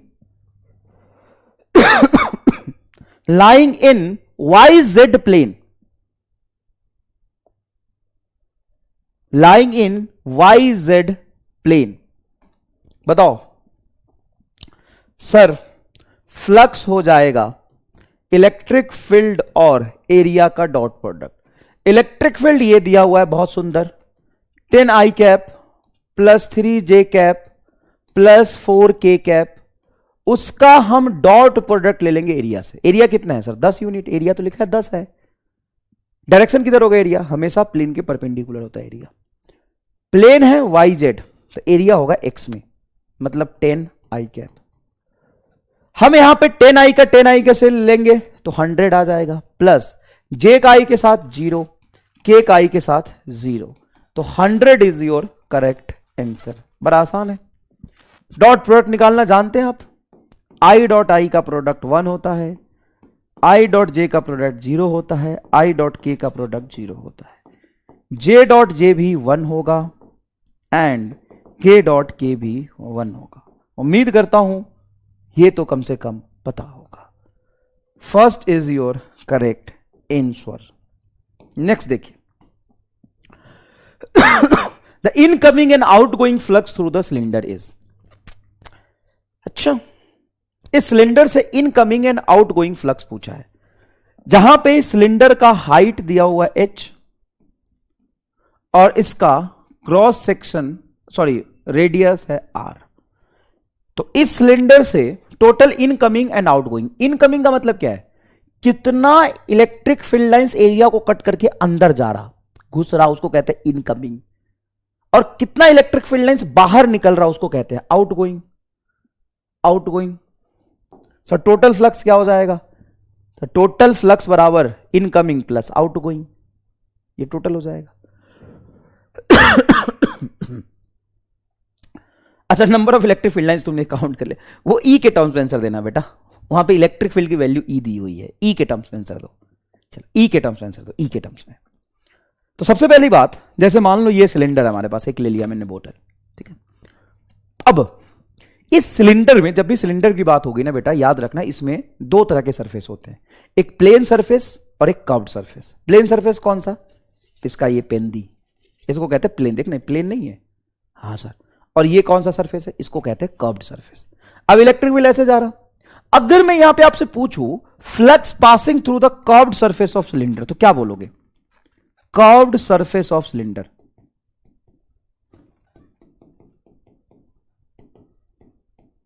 बोलो, flux passing through curved surface of cylinder, बोलोगे 0। क्यों? क्यों बेटा 0 क्यों? क्योंकि sir जो इलेक्ट्रिक फील्ड लाइंस है वो इसके पैरेलल है, सरफेस में है, तो कट ही नहीं करेगा। अच्छा, यहां पर ये इलेक्ट्रिक फील्ड लाइंस कहां जा रहा है? अंदर जा रहा। और यहां पे तुम एरिया वेक्टर डिफाइन करोगे तो ऑब्वियस सी बात है, अंदर बैठोगे तो सवाल सॉल्व नहीं कर रहे हो, बाहर बैठ के सवाल सॉल्व कर रहे हो, तो बाय डिफॉल्ट यहां पे एरिया वेक्टर इधर माना जाएगा। तो टोटल इनकमिंग फ्लक्स मतलब अंदर जाने वाला फ्लक्स, सबसे पहली बात निगेटिव होगा। नहीं समझ में आया? कोई बात नहीं। Electric field E area into cos 180 degree, 180 degree is the angle between area and electric field. क्योंकि यहां पे इलेक्ट्रिक फील्ड लाइंस कहां जा रहा? आगे देखो एक्स एक्सिस में, और यहां पे क्रॉस सेक्शन एरिया किधर होगा? इस प्लेन का, इस बोलो, इस प्लेन का एरिया किधर है? तुम गधों की तरफ। गधा बाहर बैठे, गधा अंदर तो सिलेंडर में थोड़ी ना बैठा है, सिलेंडर में तो इलेक्ट्रिक फील्ड जा रहा है। तो यहां पे बैठ के देखोगे तो इस प्लेनर का एरिया किधर होगा? गधों की तरफ। देखो ऐसे निकल रहा। अभी बोलो इस प्लेनर का एरिया कहां है? सर छत की तरफ। अभी बताओ प्लेनर की एरिया कहां है? सर गधों से दूर, देखो यहां पे पिछवाड़ा इसका।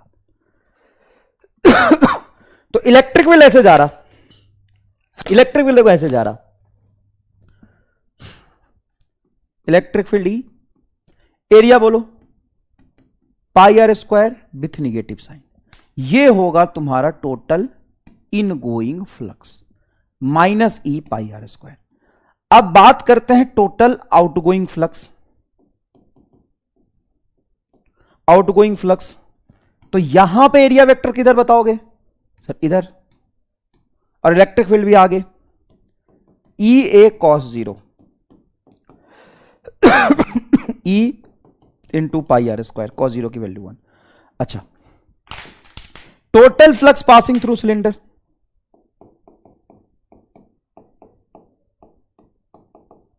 Passing through cylinder, total flux passing through cylinder, total incoming plus total outgoing बराबर 0। और होना भी चाहिए था 0। क्यों? क्योंकि अगर मैं आपसे पूछूं कितना इलेक्ट्रिक फील्ड लाइंस कट करके इसको गया है, तो भाई साहब जितना अंदर कट करके गया उतना बाहर भी तो यहां पे निकल गया, तो टोटल फ्लक्स क्या हो जाएगा? 0। तो 3 डायमेंशनल ऑब्जेक्ट में हम 3 तरह से फ्लक्स लिख सकते हैं। एक 2D ऑब्जेक्ट होता है प्लेनर, प्लेनर में तो एक ही बार यहां पे कट करेगा, ऐसे ये प्लेन है। अब प्लेन में 2 बार का तो ऑप्शन है नहीं, एक ही बार कट करेगा। तो सिंपल प्लेन में हम डिफाइन करते हैं फ्लक्स पासिंग थ्रू एरिया, कितना कट करके गया। लेकिन 3D स्पेस में 2 बार कट कर सकता है। 2 बार कैसे कट कर सकता है? अरे भाई ये मान लो ऐसा सरफेस है, अब एक बार यहां से कट करके अंदर घुसा, फिर यहां से बाहर भी निकल सकता है। तो टोटल फ्लक्स क्या हो गया बेटा? टोटल फ्लक्स क्या हो गया? 0। नेक्स्ट देखो भाई, यहां पे देखो, the flux passing through hemispherical surface in the figure shown below. Hemispherical surface किसको बोलते हैं? तो ये बेटा हेमी स्फेरिकल सरफेस है, ये इसको कहते हैं हेमी स्फेरिकल सरफेस। ये वाला सरफेस इसको कहते हैं हेमी स्फेरिकल सरफेस। इससे टोटल फ्लक्स कितना पास कर रहा है बताओ? The flux through the hemispherical surface in the figure below is. तो भाई साहब हेमी स्फेयर का रेडियस तो यहां पे आर दे दिया है मुझे, ये हेमी स्फेयर है। ओके, इलेक्ट्रिक फील्ड लाइंस देखो ऐसे बाहर जा रहा है, ऐसे मतलब यहां पे कट करता हुआ हेमी स्फेयर सरफेस से देखे तो यही इलेक्ट्रिक फील्ड लाइंस है ना, जो यहां से कट करके बाहर गया, ये कट करके बाहर, ये कट करके बाहर, ये कट करके बाहर। तो क्या मैं फ्लक्स को लिख सकता हूं इलेक्ट्रिक फील्ड ई? इलेक्ट्रिक फील्ड की वैल्यू दी ई, और इसका एरिया क्या होगा? पूरे स्फेयर का एरिया होता है 4 पाई आर स्क्वायर, तो हेमी स्फेयर का एरिया होगा 2 पाई आर स्क्वायर। तो 2 E into 2 pi are square, E into 2 pi are square, 2 pi are square E into. क्या मैं ये आंसर टिक कर सकता हूं? नहीं, रॉन्ग, गलत, घटिया। और गलत पढ़ना जरूरी है। देखो तुम सब में से बच्चे कह रहे हैं, सारे बच्चे कह रहे हैं, अच्छा लगा जान के।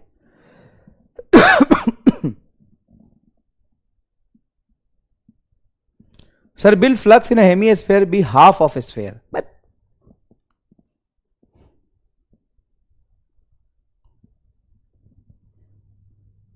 कॉस 180 की वैल्यू निगेटिव होती। अब बच्चे कह रहे डी, डी भी गलत आंसर है, 0 थोड़ी ना होगा, फ्लक्स पास कर रहा है।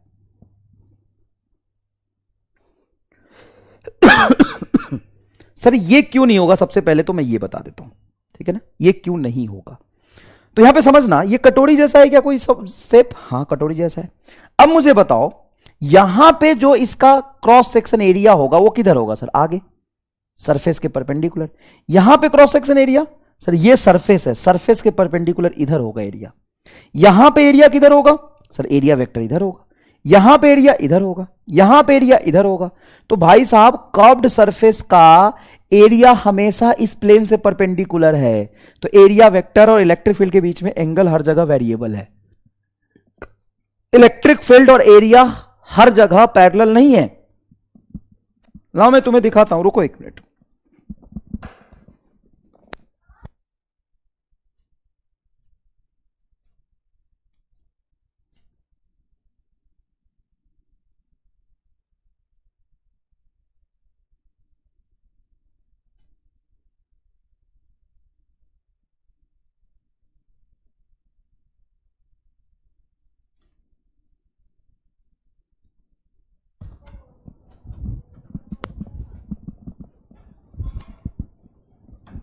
देख इधर जैसे ये देखे यहां पे, ये भी परफेक्ट कटोरी नहीं मिला मुझे जैसा मैं ढूंढ रहा था, लेकिन समझने की कोशिश कर। यहां पे तो एरिया वेक्टर तुम गधों की तरफ है, लेकिन जैसे जैसे कर्व्ड होता जाएगा यहां पे एरिया किधर होगा, इस तरफ। यहां पे एरिया किधर होगा, ऊपर। ये फ्लैट नहीं है ना कि एरिया का डायरेक्शन कांस्टेंट हो। जैसे सिलेंडर में ही बात करते हैं, जैसे मैं इस सिलेंडर में ही बात करूं बेटा, इस सिलेंडर में बात करूं तो देख ये कर्व्ड है ना, ये कर्व्ड है ना, यहां पे एग्जैक्टली एरिया इधर होगा, यहां पे एग्जैक्टली एरिया इधर होगा, समझ। लेकिन यहां पे एरिया इधर होगा, यहां पे एरिया इधर होगा, यहां पे एरिया हमेशा प्लेन के परपेंडिकुलर होता है। तो प्लेन के परपेंडिकुलर कर चीजों को, प्लेन के परपेंडिकुलर कर। यहां पे एरिया बता इधर, यहां पे एरिया इधर, यहां पे एरिया इधर, यहां पे एरिया इधर, यहां पे एरिया इधर, यहां एरिया इधर, इधर इधर। तो भाई साहब हो ऐसा रहा है कुछ कि इलेक्ट्रिक फील्ड तूने लिया ई और तूने पूरा एरिया तो ले लिया, लेकिन हर जगह एरिया से इलेक्ट्रिक फील्ड का एंगल अलग है, इसलिए ये गलत हो गया। सर अब क्या करें? अब यहां पे एक चीज हम कर सकते हैं क्या, अगर मैं तुम्हें टोटल फ्लक्स बोलूं इस हेमीस्फेयर सरफेस के फ्लैट और हेमीस्फेरिकल सरफेस, हेमीस्फेयर से टोटल फ्लक्स, तो टोटल फ्लक्स कितना होगा? तो क्या मैं कह सकता हूं कि टोटल फ्लक्स 0 है? क्यों? क्योंकि जितने इलेक्ट्रिक फील्ड लाइंस यहां से अंदर गया है, counting of electric field lines को फ्लक्स कहते हैं, 1 2 3 4 5 6 7 8, 8 अंदर गया इस फ्लैट सरफेस से। इसको हम प्लेनर सरफेस बोलते हैं, फ्लैट सरफेस बोलते हैं। फ्लैट सरफेस से कितने फील्ड लाइंस अंदर गए? 8। क्या 8 बाहर निकले? हाँ, टोटल फ्लक्स 0 है। क्या मैं इनकमिंग फ्लक्स आसानी से डिफाइन कर सकता हूं? हाँ सर कर सकते हो, क्योंकि ये जो फ्लैट सरफेस है ना, उसका एरिया वेक्टर आप तुरंत इधर बोल सकते हो, क्योंकि फ्लैट सरफेस है। इलेक्ट्रिक फील्ड ई एरिया हो जाएगा आपका पाई आर स्क्वायर, रिंग ही तो बन रहा, और एंगल 180 डिग्री, तो ये होगा minus E pi are square. Clear है क्या ये बात? क्लियर है क्या ये बात? सर बिल्कुल सही है। क्या मैं यहां पे टोटल फ्लक्स को लिख सकता हूं phi in plus phi out बराबर 0? बोल भाई। हां सर। फाई इन कितना है? फाई इन है minus E pi are square, minus E pi are square plus phi out बराबर 0। फाई आउट को रहने दो, minus E pi are square को उधर ले जाओ, तो फाई आउट बराबर होगा E pi are square. E pi are square आपका पहला जवाब सही है।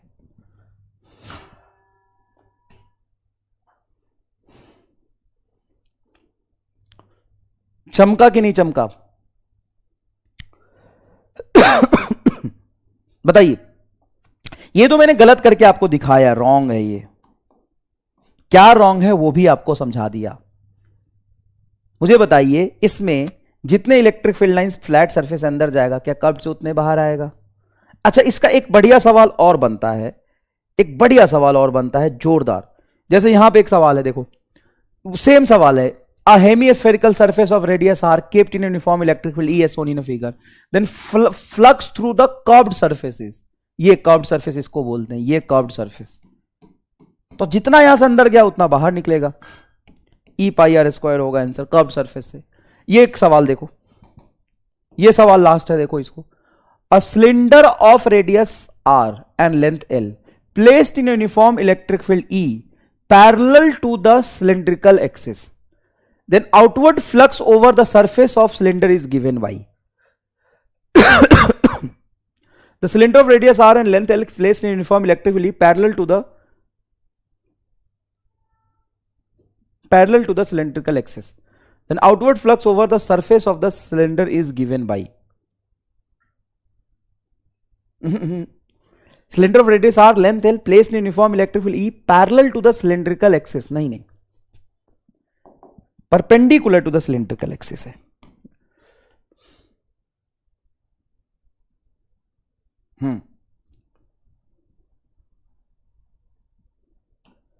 परपेंडिकुलर है।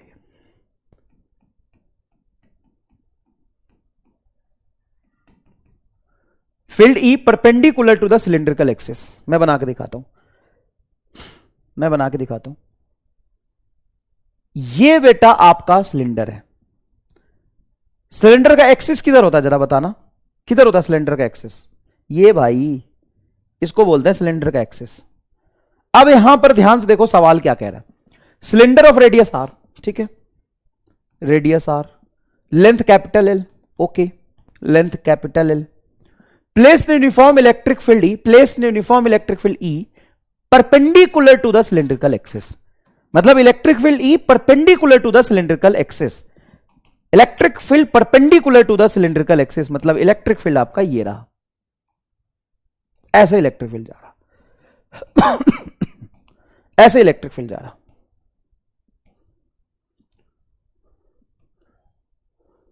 ऐसे इलेक्ट्रिक फील्ड जा रहा, ठीक है, अच्छे से देख लो। Then the outward flux over the surface of the cylinder given by. अब सरफेस ऑफ द सिलेंडर से आउटवर्ड फ्लक्स कितना जाएगा ये बताना है। ओ भाई साहब, आउटवर्ड फ्लक्स कितना जाएगा ये बताना है। चलो मैं यहां पे एक चीज तुम्हें समझाऊं। ये है इसका फ्लैट सरफेस, प्लेनर सरफेस, ये है इसका प्लेनर सरफेस, और इलेक्ट्रिक फील्ड कुछ इस तरह से आ रहा, इलेक्ट्रिक फील्ड कुछ इस तरह से जा रहा बेटा, ऐसे। तुम मुझे बस इतना बता दो कि इन दोनों फ्लैट सरफेस से फ्लक्स कितना पास करेगा। तो अगर तुमसे पूछे ना कि प्लेनर सरफेस, सिलेंडर के प्लेनर सरफेस से कितना फ्लक्स पास करेगा, 0, क्योंकि इस एरिया के परपेंडिकुलर हो गया ना भाई मेरे, ऐसे जा रहा है इलेक्ट्रिक फील्ड, इसका जो एरिया वेक्टर होगा वो नीचे होगा फ्लैट सरफेस का उससे तो पास कर नहीं रहा। अब सर इस कर्व्ड सरफेस से यहां इंटर करेगा, कहीं यहां बाहर निकलेगा, तो आधे कर्व से इंटर कर रहा, आधे से बाहर निकल रहा। और अच्छे से अगर मैं डायग्राम बनाऊं, इलेक्ट्रिक फील्ड लाइंस और अच्छे से दिखाऊं, तो कुछ इस तरीके से इलेक्ट्रिक फील्ड लाइंस जा रहा होगा, देखना ध्यान से। ऐसे गया एक यहां इंटर करेगा और यहां से फील्ड लाइंस बाहर निकलेगा, देख ऐसे इलेक्ट्रिक फील्ड लाइंस जा रहा होगा। ऐसा ही तो जाएगा, और कैसे जाएगा भाई? अंदर गया कि नहीं गया सरफेस के, फिर बाहर निकला, फिर अंदर गया, फिर बाहर निकला, फिर अंदर गया, फिर बाहर निकला, ऐसे इलेक्ट्रिक फील्ड लाइन से। पूछा गया आपसे, पूछा है outward flux over the surface of cylinder. इस सरफेस से टोटल आउटवर्ड फ्लक्स कितना पास कर रहा है, यहां से देखो आउटवर्ड फ्लक्स कितना पास कर रहा है, ये बताओ आउटवर्ड फ्लक्स कितना पास कर रहा।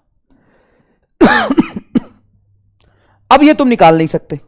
सर क्यों नहीं निकाल सकते? क्योंकि बेटा एक बात बताओ, यहां पे सरफेस कैसा है, फ्लैट है कि कर्व्ड है? सर कर्व्ड है, तो इलेक्ट्रिक फील्ड और एरिया के बीच में एंगल हर जगह वेरी कर रहा। देखो ये सिलेंडर है, ये सिलेंडर है, देखो ऐसे जा रहा है इलेक्ट्रिक फील्ड लाइन। सर यहां कट करेगा, यहां कट करेगा, यहां कट करेगा, तो इस आधे कर्व में कट करके इलेक्ट्रिक फील्ड लाइन अंदर जाएगा और यहां से बाहर निकलेगा। सर फ्लक्स, क्या इनकमिंग फ्लक्स हम डिफाइन कर सकते हैं? कर तो सकते हैं, लेकिन एरिया और इलेक्ट्रिक फील्ड के बीच में हर जगह एंगल अलग होगा। बाहर निकलते हुए भी देखो कर्व्ड सरफेस है। अरे यार बेटा थोड़ा तो विजुअलाइज कर कि यहां पे अगर तू कर्व पे एरिया वेक्टर देखेगा तो इस कर्व पे एरिया वेक्टर प्लेन के परपेंडिकुलर, तो यहां पे एरिया इधर है, यहां पे एरिया इधर है, यहां एरिया इधर इधर है, इधर इधर इधर, और इलेक्ट्रिक फील्ड तो सारा आगे जा रहा, तो इलेक्ट्रिक फील्ड और एरिया के बीच में एंगल अलग लगाएगा। सर कैसे करें अब इसको? एक काम कर सकते हैं, ये भी कर्व्ड, बाहर जाते कर्व्ड, अगर मैं इसको यहां से ऐसे कट कर दूं, तो ऐसे कट कर दूं, तो 3 डायमेंशनल फिगर समझना, ऐसे कट कर दूं तो क्या यहां से मैं इसको काट दूंगा तो जितने फील्ड लाइंस इंटर करे हैं क्या उस रेक्टेंगुलर सरफेस से कट करके जाएंगे कि नहीं जाएंगे? देख जरा, ऐसे समझ, इसको मैं यहां से काट देता हूं, देख ऐसे तुम्हारे सामने कट कर रहा हूं, देख तो खुद देखना मैं कैसे कट कर रहा हूं। इलेक्ट्रिक फील्ड लाइन ऐसे गया होगा, यहां से निकला होगा, मैं ऐसे कट कर रहा हूं।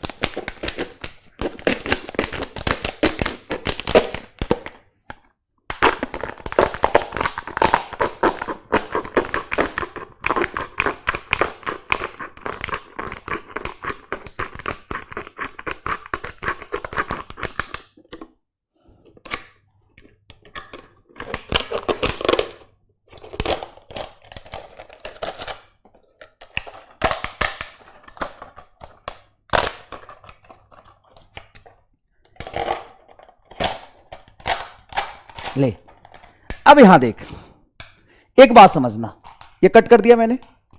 अब इसको विजुलाइज करके देख, जो इलेक्ट्रिक फील्ड लाइंस इसको कट करके अंदर जा रहा था वो इस रेक्टेंगुलर से क्रॉस करेगा कि नहीं करेगा? ये देख भाई,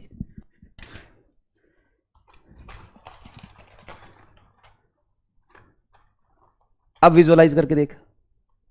अब मुझे बस इतना बता कि जो इलेक्ट्रिक फील्ड लाइंस इस कर्व से गया, इस रेक्टेंगुलर को कट करके इधर जाएगा कि नहीं जाएगा? दिखाई दे रहा है तुम्हें? इसको विजुअलाइज कर, ऐसे इलेक्ट्रिक फील्ड लाइंस आ रहा, ये रेक्टेंगुलर मैंने बीच में फंसा दिया, फिर इधर से जा रहा। अब इसमें फ्लक्स डिफाइन करना तो आसान हो गया। यहां पे एरिया और इलेक्ट्रिक फील्ड का एंगल वेरी कर रहा क्योंकि टेढ़ा सरफेस है, यहां पे इलेक्ट्रिक फील्ड और एरिया का एंगल वेरी कर रहा क्योंकि टेढ़ा सरफेस है। यहां पे कैसा सरफेस है?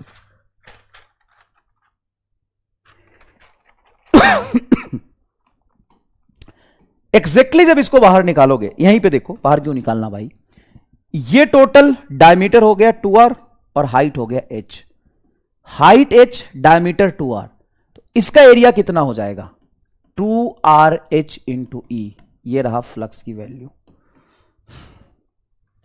2rh, ये रहा एरिया। रेक्टेंगल का एरिया होता है बेस इंटू हाइट। देख, ऐसे समझ कि जितने भी इलेक्ट्रिक फील्ड लाइंस इस कर्व को कट करके जाएंगे उतने इससे कर्व से बाहर निकलेंगे। हां, अंदर गए बाहर निकले, उसके बीच में इस रेक्टेंगल को क्रॉस करेंगे कि नहीं करेंगे सारे फील्ड लाइंस? हां। अब बताओ मजा आया कि नहीं आया?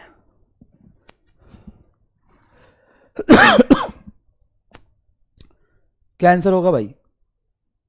इसमें आंसर लिखा ही नहीं, उसे का पाई लगा दिया इसने।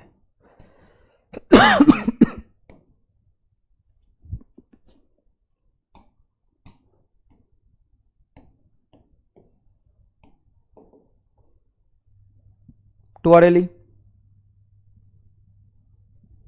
क्लियर एकदम? पूरा फील आ गया। सर सिलेंडर हॉलो हुआ तो रेक्टेंगुलर सरफेस नहीं होगी, फिर फ्लक्स क्या हो? इमेजिनरी चीज हो गया ना वो। सर ऐसा यूनिट होना चाहिए था ना, स्केलर लिखा है। ऐसा यूनिट होना चाहिए था ना, स्केलर लिखा है, मतलब मोनिका कुमारी, कुछ मतलब है इस बात का? तुम सब पढ़ो इसको, क्या लिखी है मोनिका। सर यहां ऐसा यूनिट होना चाहिए था ना, स्केलर लिखा है। ऐसा यूनिट स्केलर लिखा मतलब बेटा स्केलर अलग, एसआई सीजेस यूनिट अलग, स्केलर वेक्टर होना अलग, ए अलग अलग। स्केलर मतलब डायरेक्शन नहीं तो स्केलर, और यूनिट होना अलग बात, स्केलर होना अलग बात। सर यहां ऐसा यूनिट होना चाहिए था ना, स्केलर लिखा है।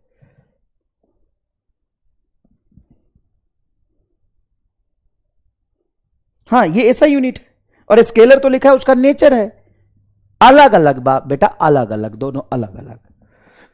भगवान। मोनिका कुमारी, ओ कुमारी, 10वीं में एडमिशन ले ले पहले तू। नेट फ्लक्स जीरो कैसे हुआ?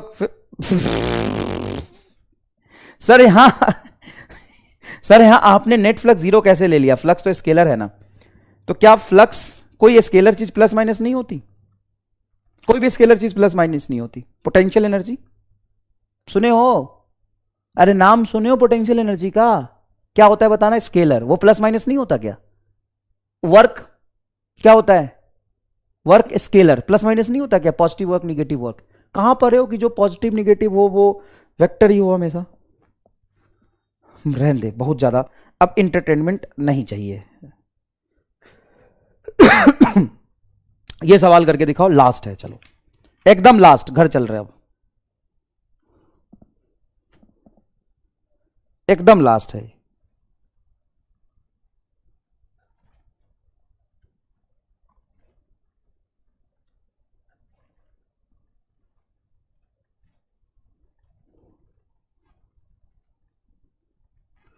चलो करो।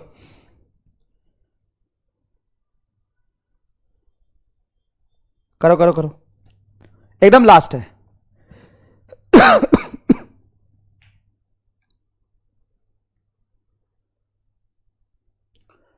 Rectangular surface of side 10 centimeter and 15 centimeter placed inside uniform electric field such that surface makes an angle 30 degree with the direction of electric field. Find the flux through the rectangular surface. Phi is equal to BA sin theta. Sorry, cos theta. Cos theta. B की value बोलो sir 25 volt meter ऐसा unit है। Flux का दूसरा unit volt पर metre भी होता है। एरिया क्या हो जाएगा 10 गुना 15 into 10 to the power -2 into cos 60। 25 गुना 10 10 का पावर -2 है। इसको ऐसे करो ना 2.5 इंटू 15, ये 10 ये 2.5 खत्म हो जाएगा। कॉस 60 हाफ होता है तो ये हो जाएगा 2.5 मल्टीप्लाई 7.5। 7.5 को 2.5 से मल्टीप्लाई करो, 0 पॉइंट समथिंग क्यों आ रहा है? 10 सेंटीमीटर 15 सेंटीमीटर। अच्छा अच्छा अच्छा अच्छा, दोनों सेंटीमीटर में है ना, तो 10 का पावर -4 आएगा ये। फिर से मैं लिखता हूं, मैग्नेटिक फील्ड 25, एरिया देखो 10, इसको भी मीटर में चेंज करोगे, इसको भी मीटर में चेंज करोगे, तो 10 का पावर -4 इंटू थीटा है 60 डिग्री कॉस 60, तो ये 25 और ये 15 इंटू 10 का पावर -3 लिख सकता हूं, 10 और 10 का पावर -4, 10 का पावर -3 कॉस 60 होता है हाफ, तो 25 into 7.5 into 10 to the power -3।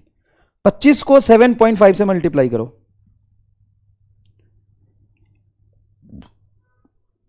Calculator use कर रहा हूं भाई। 25 गुना 7.5 187.5 187.5 इंटू 10 टू दी पावर -3, तो ये हो जाएगा बेटा 3 जीरो अदर, तो ये हो जाएगा तुम्हारा 0.187 सेकेंड। सही आ रहा है क्या? आइए आपका ही इंतजार था, आइए आपका ही इंतजार था, आइए इधर भी देखते हैं। आई वॉन्ट आइए प्लीज एवं 2 पॉइंट्स कहां? आइए आपका ही इंतजार था, कॉस 30 होगा, 30 होगा, प्रिंटिंग मिस्टेक, वैल्यू 30 डिग्री है।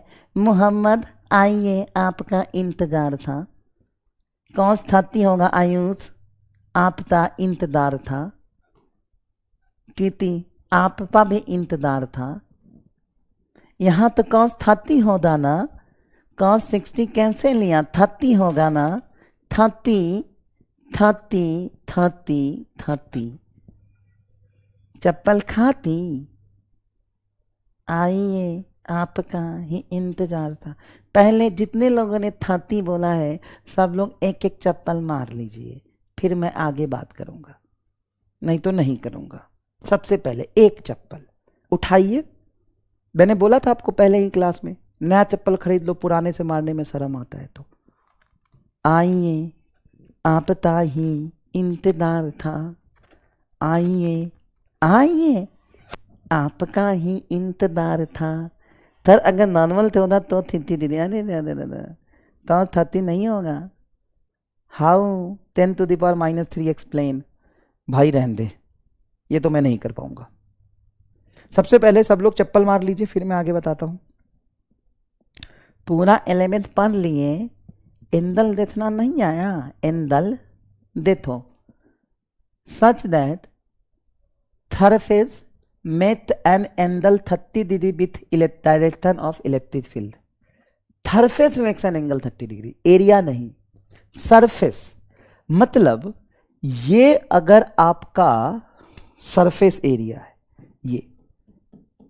ये सरफेस एरिया इलेक्ट्रिक फील्ड ये,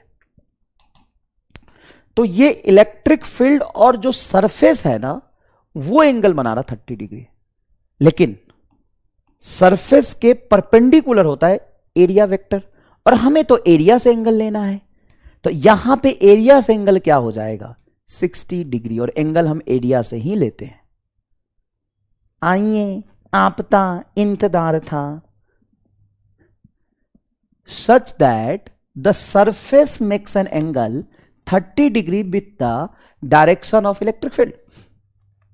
सरफेस ये सरफेस, अगर सरफेस और इलेक्ट्रिक फील्ड में 30 डिग्री है, एरिया तो सरफेस से परपेंडिकुलर होता है, सरफेस और इलेक्ट्रिक फील्ड में 30 दे दिया, तो एरिया और इलेक्ट्रिक फील्ड में 60 होगा। आइए आपका ही इंतजार था बेटा, और कोई है? छुट्टी कर दो सर प्लीज। सर 60 डिग्री ही होगा। ओ माय गॉड सर, क्यों में 30 डिग्री दिया हुआ है सर, क्यों में? ओ माय गॉड, क्यों में 30 डिग्री दिया हुआ है, क्यों में? आइए आपका ही इंतजार था, आपका भी इंतजार था। एरिया परपेंडिकुलर क्यों होता है सर? आपने तो 13 था ही लिया। हाँ, वेरी इंटेलिजेंट ब्रो, चालाक, बहुत चालाक। 60 डिग्री होगा, खाली इनको चाहिए छुट्टी, सवाल पढ़ेंगे नहीं। आइए आपका ही इंतजार था,